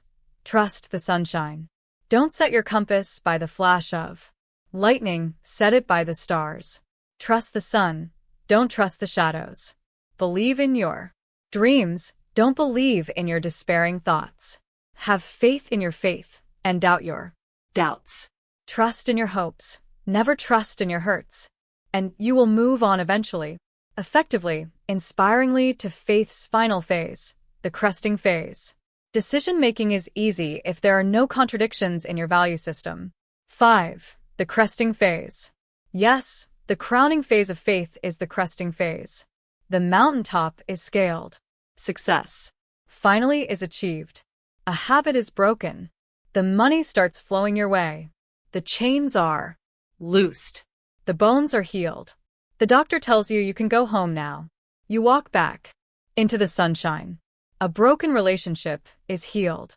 The emptiness and loneliness of life is filled with a new friend and loved one. The court case is settled. The economy turns around. A job opportunity comes your way. The winter passed. The spring returns. God never fails to let the sun outlive the storm. And those who keep on keeping on ultimately survive. successfully, and, in the process, are an incredible inspiration to others to keep bravely fighting their battles too. Now, believe and you will achieve. Mary Crowley, president of Home Interiors, a very prosperous business, was with her husband in Nassau, the Bahamas, some years ago. On Sunday morning, they found a local church filled with the local citizens, all black, except Mary and her husband. She tells the story of how the huge silver-haired preacher with the thundering, rusty, gravelly voice kept pounding home one theme to his people all morning: be somebody. God never takes time to build a nobody. Everybody God creates is created to be somebody. The God who created you gave you a brain that's brilliant.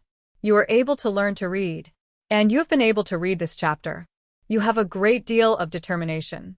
You've followed the book up to this point.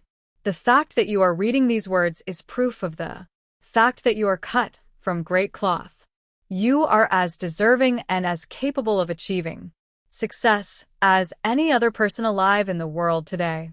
God created you to be somebody who could be an inspiration to many people. Open your mind to receive possibility thoughts. They will come like eggs dropped in a nest. Tenderly receive them and be prepared to trust in them through the testing phase, the investing phase, the arresting phase. Never abandon the dream until you've reached the cresting phase. 9. Prayer, the power that pulls everything together successfully. Every principle we have shared with you in these pages is a key ingredient in the recipe for success. We come now to the final and most important technique necessary for effective life management. If you followed all the steps outlined earlier, then by now you have 1. Put your problems in proper perspective. 2. Applied the 12 principles of managing problems positively. 3. Taken charge and control of your situation. 4. Tackled impossibilities with the 10 commandments for possibility thinking. 5. Counted to 10 and 1. And 6. Applied the faith that will move your mountain. But through each of these stages, undergirding and overriding all the principles we have developed in the preceding pages, there must be a steady and unfailing practice of positive prayer if you are to succeed.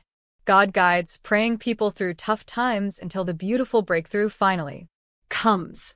I have recently experienced a remarkable evidence of this guidance, and I can tell the story now for the first time. One of my toughest times came 2 years after the completion of the Crystal Cathedral and involved my only son.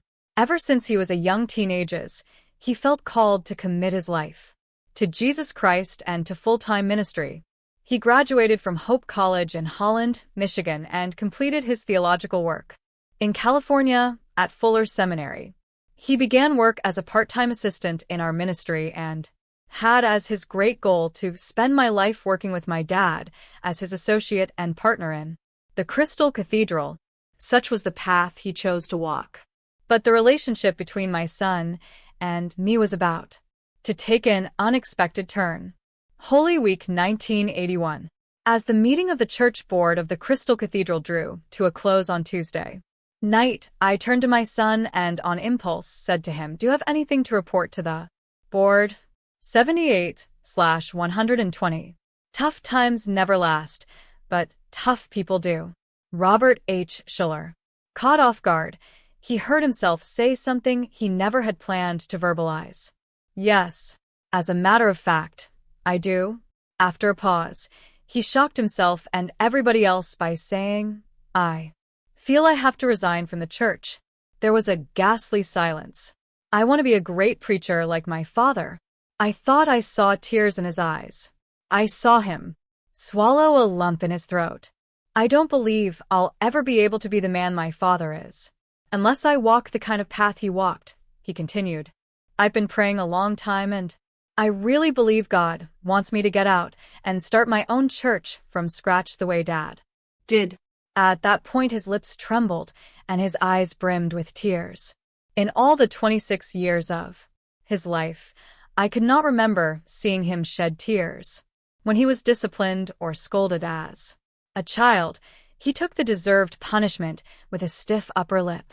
"Please excuse me." Choking back the tears, he pushed back his chair and slipped into the adjoining restroom. All of us at the table, elders, deacons, fellow ministers, sat silently, looking at each other. Finally, Bob returned. He walked out tall, ramrod straight, smiling from ear to ear, but showing a redness around his eyes. "Excuse me for that," he continued. "All my life I envisioned being only at this church. I Was only 6 months old when my father started it. But I feel God now wants me to leave." At that point, 12 elders and deacons stood up and formed a living chain, arms linked, and embraced my son. We prayed that God would bless him and guide him in every decision and at every step of his way.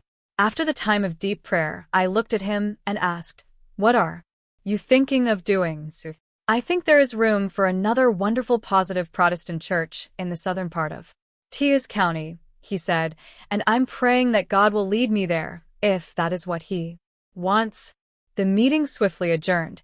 It was nearly 10 o'clock at night. Before my son left the room, I asked, "Bob, can we get together tomorrow?" "Yes," he answered. "I'd like that. I have to go down to San Diego. Maybe you could ride with me." I left a note on my secretary's desk, instructing her to cancel all of my appointments for the next day, explaining that an emergency was taking me out of town. Being with Bob was the most important thing I had to do. The next morning we left the church together to begin the 90-mile trip south.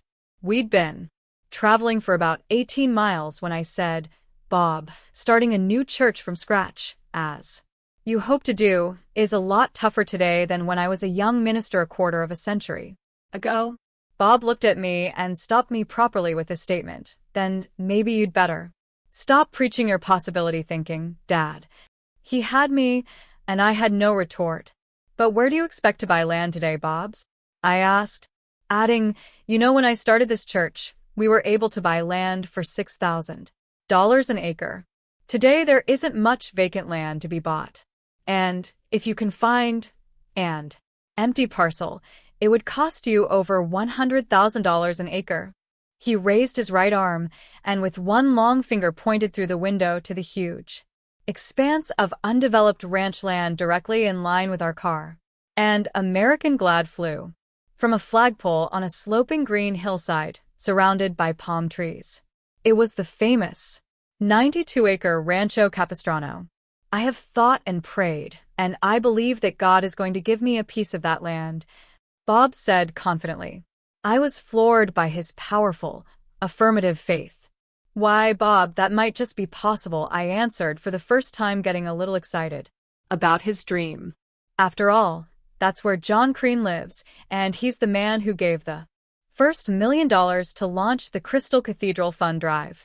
In fact, it was in that house, in that grove under the American flag, that I had asked John for a lead-off gift that would be big enough to guarantee the successful launching of the Crystal Cathedral campaign. Bob," I continued, getting more and more enthusiastic, "I remember now that John said to me once, 'I don't know what I'm going to do with this big 92-acre ranch, but I guess God has a plan for it. I know I don't intend to keep living here all my life. Bob, he just might give you a few acres.'"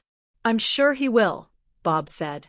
"I've prayed about it, and I feel strongly, without an ounce of doubt, that is exactly what God has in mind." "Then make a date with John and approach him," I said. "It's your job, not mine."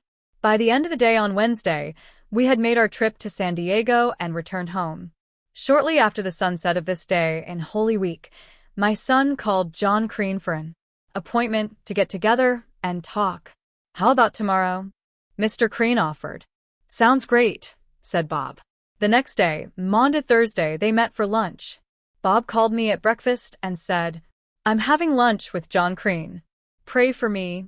"Bob," I said, "do you realize that it was on Maundy Thursday 5 years ago that I sat down with him and asked him to give the first $1 million gift? Now on Maundy Thursday 5 years later, you'll ask him to make possible the birth of a new church. But don't be surprised if he says no, Bob, and don't be discouraged. After all, he said no the first time I asked him to give $1 million. It was only after he prayed it through that he came back and made the gift. I couldn't wait for Thursday afternoon to get the word from my son. The phone rang late in the afternoon. 80/120. Tough times never last, but tough people do. Robert H. Schuller. Bob's voice had a quality about it that I had never heard before. Dad, you'll never guess what John Crean has done. Tell me quickly, I demanded. Well, I asked him if I could have a small chunk of the ranch to start a church. He said to me, Bob, you're too late. Last night Donna and I gave away the entire ranch to somebody else. It was the biggest shock of my son's life and a bigger shock to me. John Crean went on to explain to my son that for more than 10 years he had found health, healing, and spiritual strength by attending retreats sponsored by the Jesuits.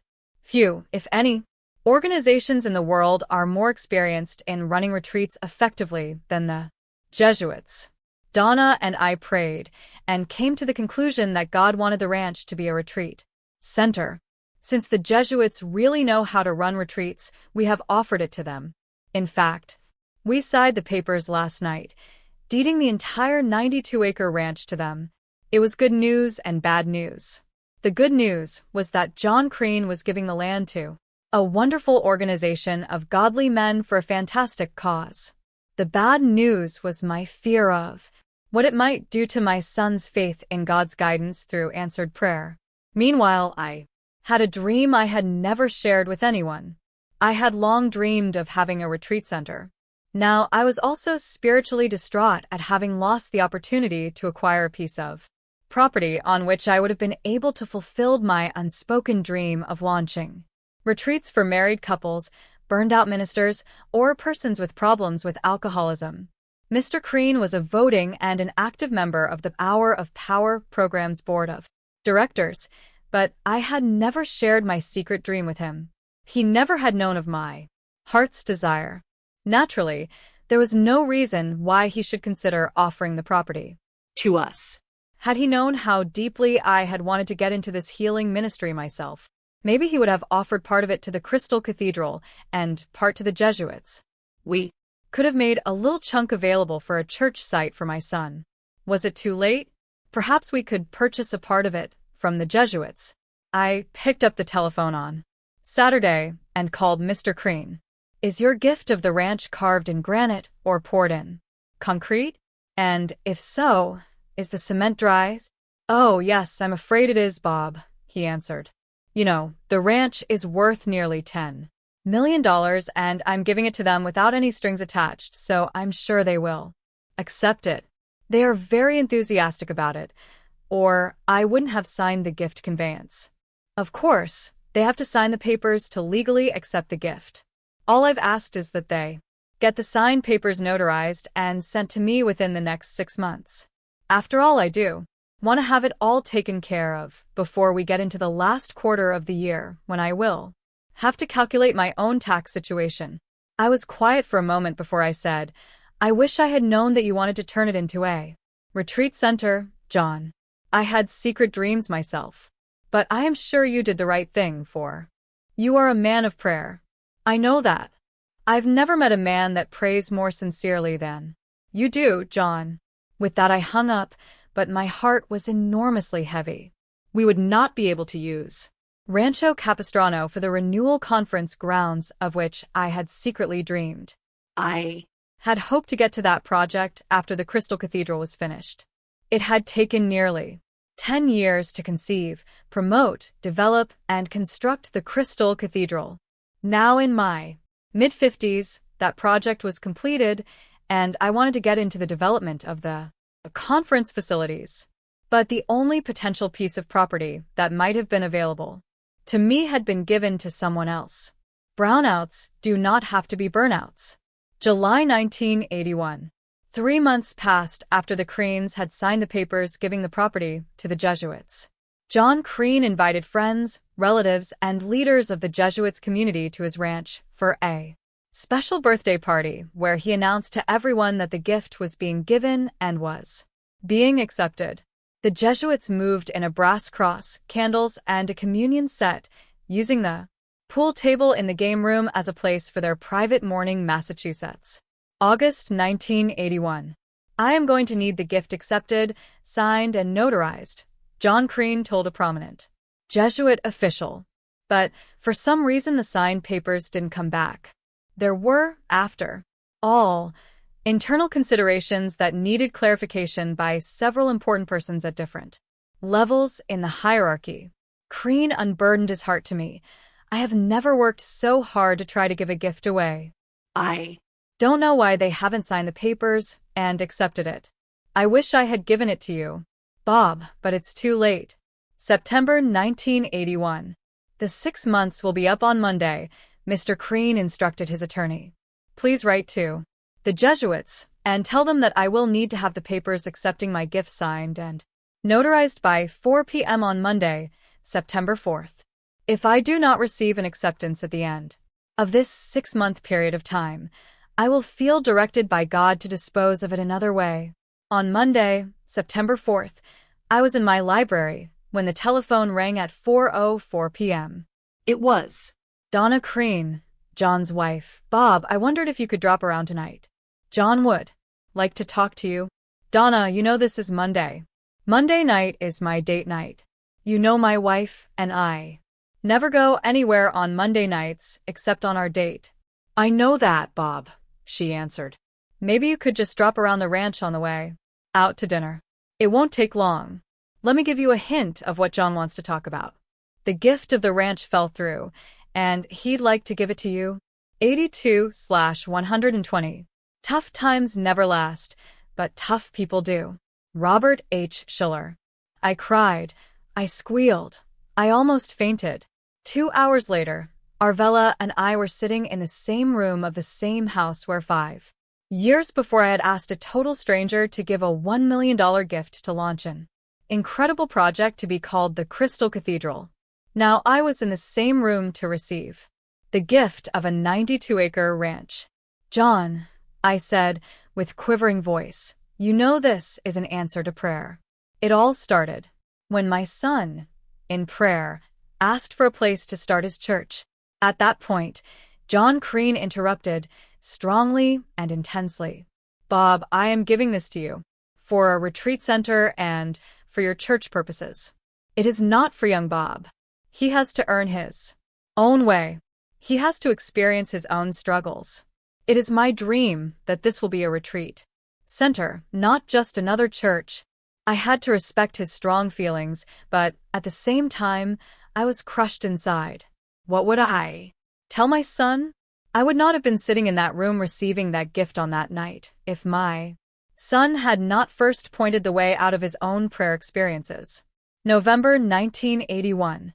My son accepted the fact that his father was the beneficiary of the ranch and that he would never be able to have even 1 acre of it for a church.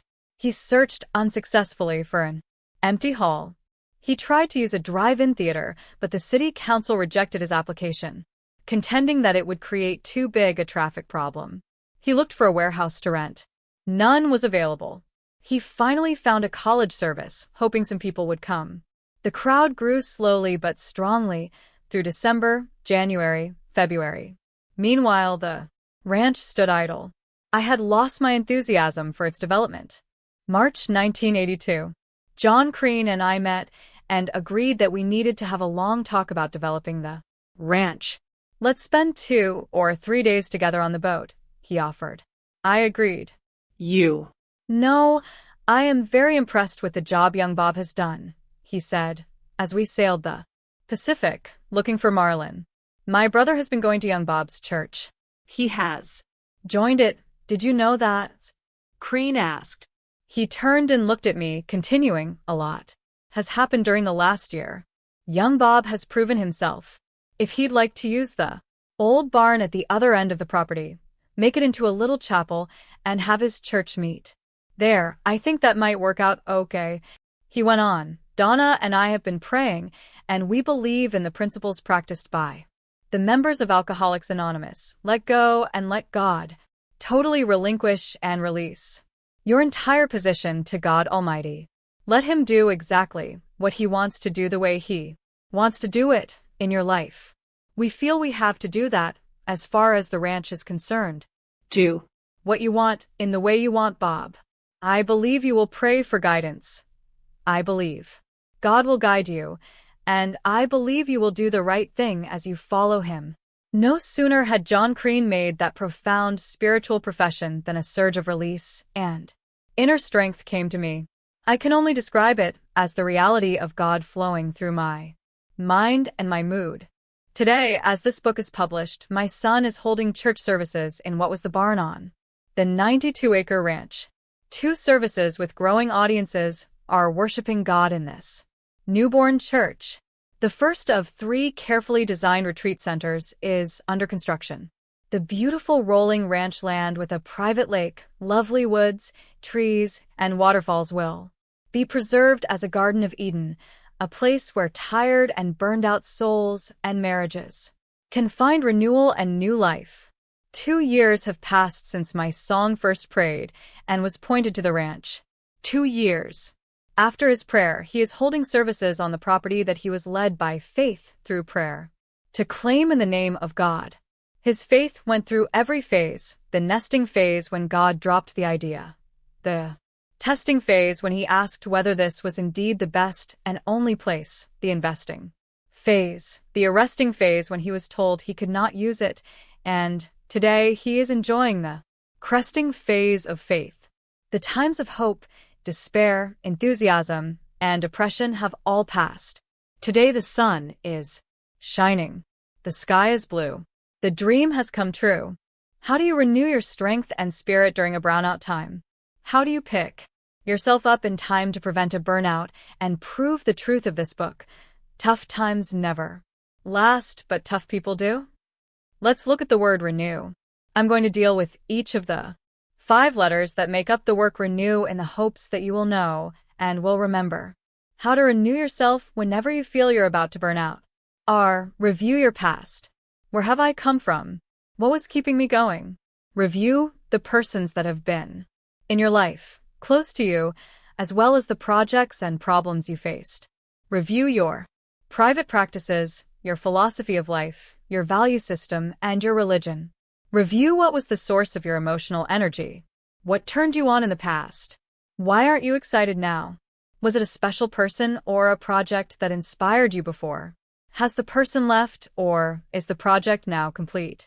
Or were you being challenged by a problem, and the problem is now solved? Perhaps you were challenged by an adversary. The spirit of competition motivated you. Was it a private or public lifestyle that kept you going? Have you forsaken your ideals? Have you accommodated yourself to questionable ethics or a dubious moral standard? and is This like a silent termite eating away the youthful enthusiasm? Was it a false expectation that enticed you and led you onward and upward? Shakespeare Said that many of our goals in life are really like needles in haystacks. You shall seek all day until you find them, and when you find them, they are not worth the search. Too often our goals rise from a defective value system and the energy to remain enthusiastic in life, marriage, and career is often drawn from the search and the hunt rather than from the final harvest and the ultimate ingathering. 84/120. Tough times never last, but tough people do. Robert H. Schuller. What was the taproot of your positive emotion that kept you light burning through the years? Review your life carefully. E. Examine all the possibilities. What would you set as your goals if? What would you do if you had the money, if you had the education, if you had the training, if you had the contacts, if you had the support base? What would you do if you had the marketing system, if you had the right people on your team? What would you do if you had the time, if you had the plant, if you had the equipment? What would you do if you knew it could not fail? There are far more possibilities than you think.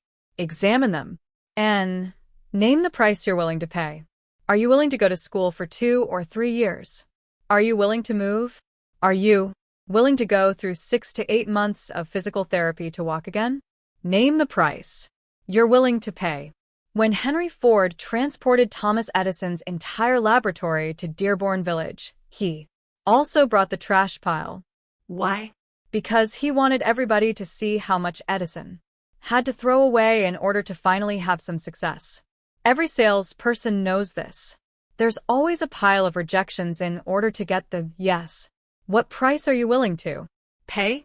When I first saw the model of the Crystal Cathedral, I said to my wife, "That is fantastic." If Giving leadership to the development of that cathedral would cost the price of high blood pressure and even a fatal heart attack, I'd gladly pay it for that building. I meant it. when You feel that deeply about something, you're going to make it. Elect the best possibility, no matter what the price. Choose the best. Shun mediocrity. Mediocrity has a way of shriveling up enthusiasm, but commitment to excellence taps an incredible source of energy. Elect the best no matter what the price tag. Wait and work. Probably nothing is more difficult than to keep waiting, working, plotting, and maintaining patience through dark times. But we must. And in God's good time, hope and help will come our way. Oftentimes someone's unexpected, off-the-cuff comment or curt answer to an important question can be the breakthrough to a new emotional sunrise. Henry Ford was born on a farm, left the farm at the age of 16, and got a job as a mechanic in Detroit. Then he became a fireman in the Detroit Edison Company and worked his way up until he became the chief engineer. Of course, Edison was just a big name to him. When Thomas Edison was visiting the company, Henry Ford told himself that if he ever got close enough to this famous inventor, he would ask him one question. Ford got the chance in 1898.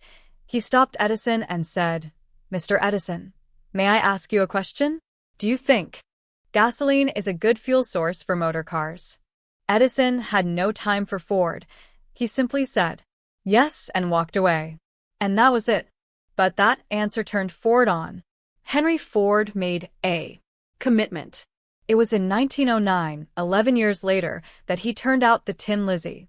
He took criticism, but during those 11 years he worked and he waited and he waited and he worked. He experienced brownouts, but never burnouts. Those who wait on the Lord shall renew their strength. The Lord might strengthen you through some person or a chance meeting. It may come through someone God uses to encourage you.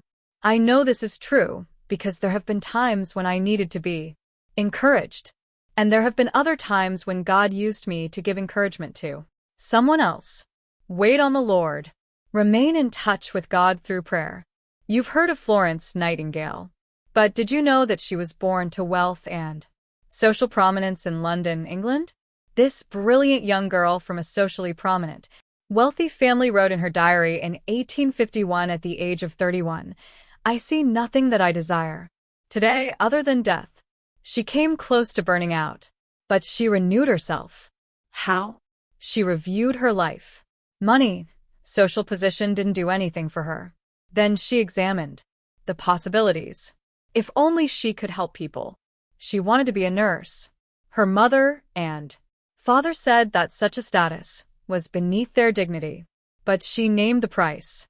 She was willing to be ostracized by her parents and society. She elected to be a nurse. Her mother wrote, "We are two ducks, my husband and we've given birth to a wild swan." But Florence Nightingale's biographer said, "The mother was so wrong, for Florence was not a wild swan but an eagle." The Crimean War broke out. Florence chose to go. Possessed by demons, her family said. Victim of a nervous breakdown. She was ostracized, criticized, considered insane. But for 3 years she waited and worked among the dying men there. Blood their amputated legs. She came home 3 years later in 1859 and she wrote and published notes on how hospitals should be operated. And she changed hospitals. you and I Have the benefits of it a century or more later. Wait on the Lord in prayer and He will renew a dream. And a brownout will give way to a light up. Brownouts are not necessarily burnouts. Tough times pass. Tough people survive. If there is only one principle you remember after you put this book down, let it be this. Brownouts do not have to be burnouts. It's terribly important that we hang on in the face of hope and never call a brownout a burnout. If we do quit, we will later on look back and say, I realize now it was just a phase, just a period of time, just a natural transition I was going through. I shouldn't have packed up. I should have seen myself through it. When the kids were all little with all the diapers, that was an age. When the company was young and struggling and I had to do my own secretarial and janitorial work, that was an era. Those times would not have lasted forever. Every institution, every individual, every job has its ages, passages, periods, eras. We have to be careful to hold on. When the brownout is only a brownout and not a burnout, the power will come back on. When there is a temporary overload on the emotional system, we must rest, wait upon the Lord, and the new dawning will come. 86/120. Tough times never last, but tough people do. Robert H. Schuller. The most dangerous thing in the world is to make an irreversible negative decision during a brownout time. Don't sell your real estate because there is no electricity in the building. It's just a brownout, not a burnout. Never cut a dead tree down in the wintertime. I remember one winter my dad needed firewood, and he found a dead tree and sawed it down. In the spring, to his dismay, new shoots sprouted around the trunk. He said, I thought sure it was dead. The leaves had all dropped in the wintertime. It was so cold that twigs snapped as surely as if there were no life left in the old tree. But now I see that there was still life at the taproot. He looked at me and said, Bob, don't forget this important lesson. Never cut a tree down in the wintertime. Never make a negative decision in the low time. Never make your most important decisions when you are in your worst mood. Wait. Be patient. The storm will pass. The spring will come. New feelings will come over you, and they will be positive. Keep waiting affirmatively and positively in prayer for God's strength to return. In the early days of our church history, I went through a prolonged period of 2 years when an associate minister was conspiring to replace me as the senior minister of the young church. He managed to attract several of his supporters from the church board. They had secret meetings during the week. I knew this way going on and didn't know how to handle it. I abhor confrontations. My natural inclination was to pack up and split. Yet I was the senior minister assigned by the denomination with the responsibility of getting the church organized. I was reared to be responsible and accountable. You never go fishing until you've done the chores, my father used to say to me. I couldn't possibly leave the church with the job undone. I had to hold on. It was not a burnout time, but it was surely a brownout time. I slipped cards with inspirational thoughts written on them under the glass top of my desk. One was a statement Jesus made. No one, having his hand to the plow and looking back, is fit for the kingdom of God. Luke 9 verse 62. Another sentence was written by Dr. Butler of Baylor University. When things get rough, don't move. People and pressures shift, but the soil remain the same no matter where you go. Wait on the Lord, and He will strengthen you heart. I have had my brownout times. I still get them from time to time. Today I find my life is highly visible. I have made the discovery from personal experience that when someone's work achieves high visibility through the publication of books or through television appearances, he will be vulnerable to a wide interpretation by people and institutions who may or may not understand and interpret him correctly. It has never been easy, and it remains difficult for me today to keep going with enthusiasm when erroneous and negative interpretations are made of my work. I have learned that if you are a leader, you will be called upon to be the front person. The point man is what they call it in the military service. And the point man is always at the top of the needle. It is impossible to be at the top of the needle without getting pricked. I find that encouragement and sincere compliments are a major source of encouragement to me. They keep my light bright. When they are replaced by cynical criticism from people who are probably ill-informed, ill-motivated, or uneducated, I must return to my ultimate source. In prayer, I must return to God who gives me my direction and orders and keep going, for prayer is the power that pulls everything together successfully. In the Reader's Digest, December 1982, a marvelous little piece of philosophy appeared that may be helpful at this point. It is entitled, Anyway. People are unreasonable, illogical, and self-centered. Love them anyway. If you do good, people will accuse you of selfish ulterior motives. Do good anyway. If you are successful, you will win false friends and true enemies. Succeed anyway. Honesty and frankness make you vulnerable. Be honest and frank anyway. The good you do today will be forgotten tomorrow. Do good anyway. The biggest people with the biggest ideas can be shot down by the smallest people with the smallest minds. Think big anyway. People favor underdogs but follow only top dogs. Fight for some underdogs anyway.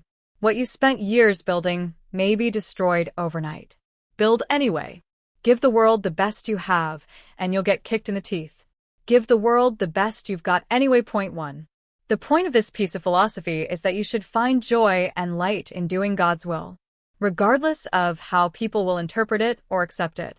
Above all, to thine own self be true.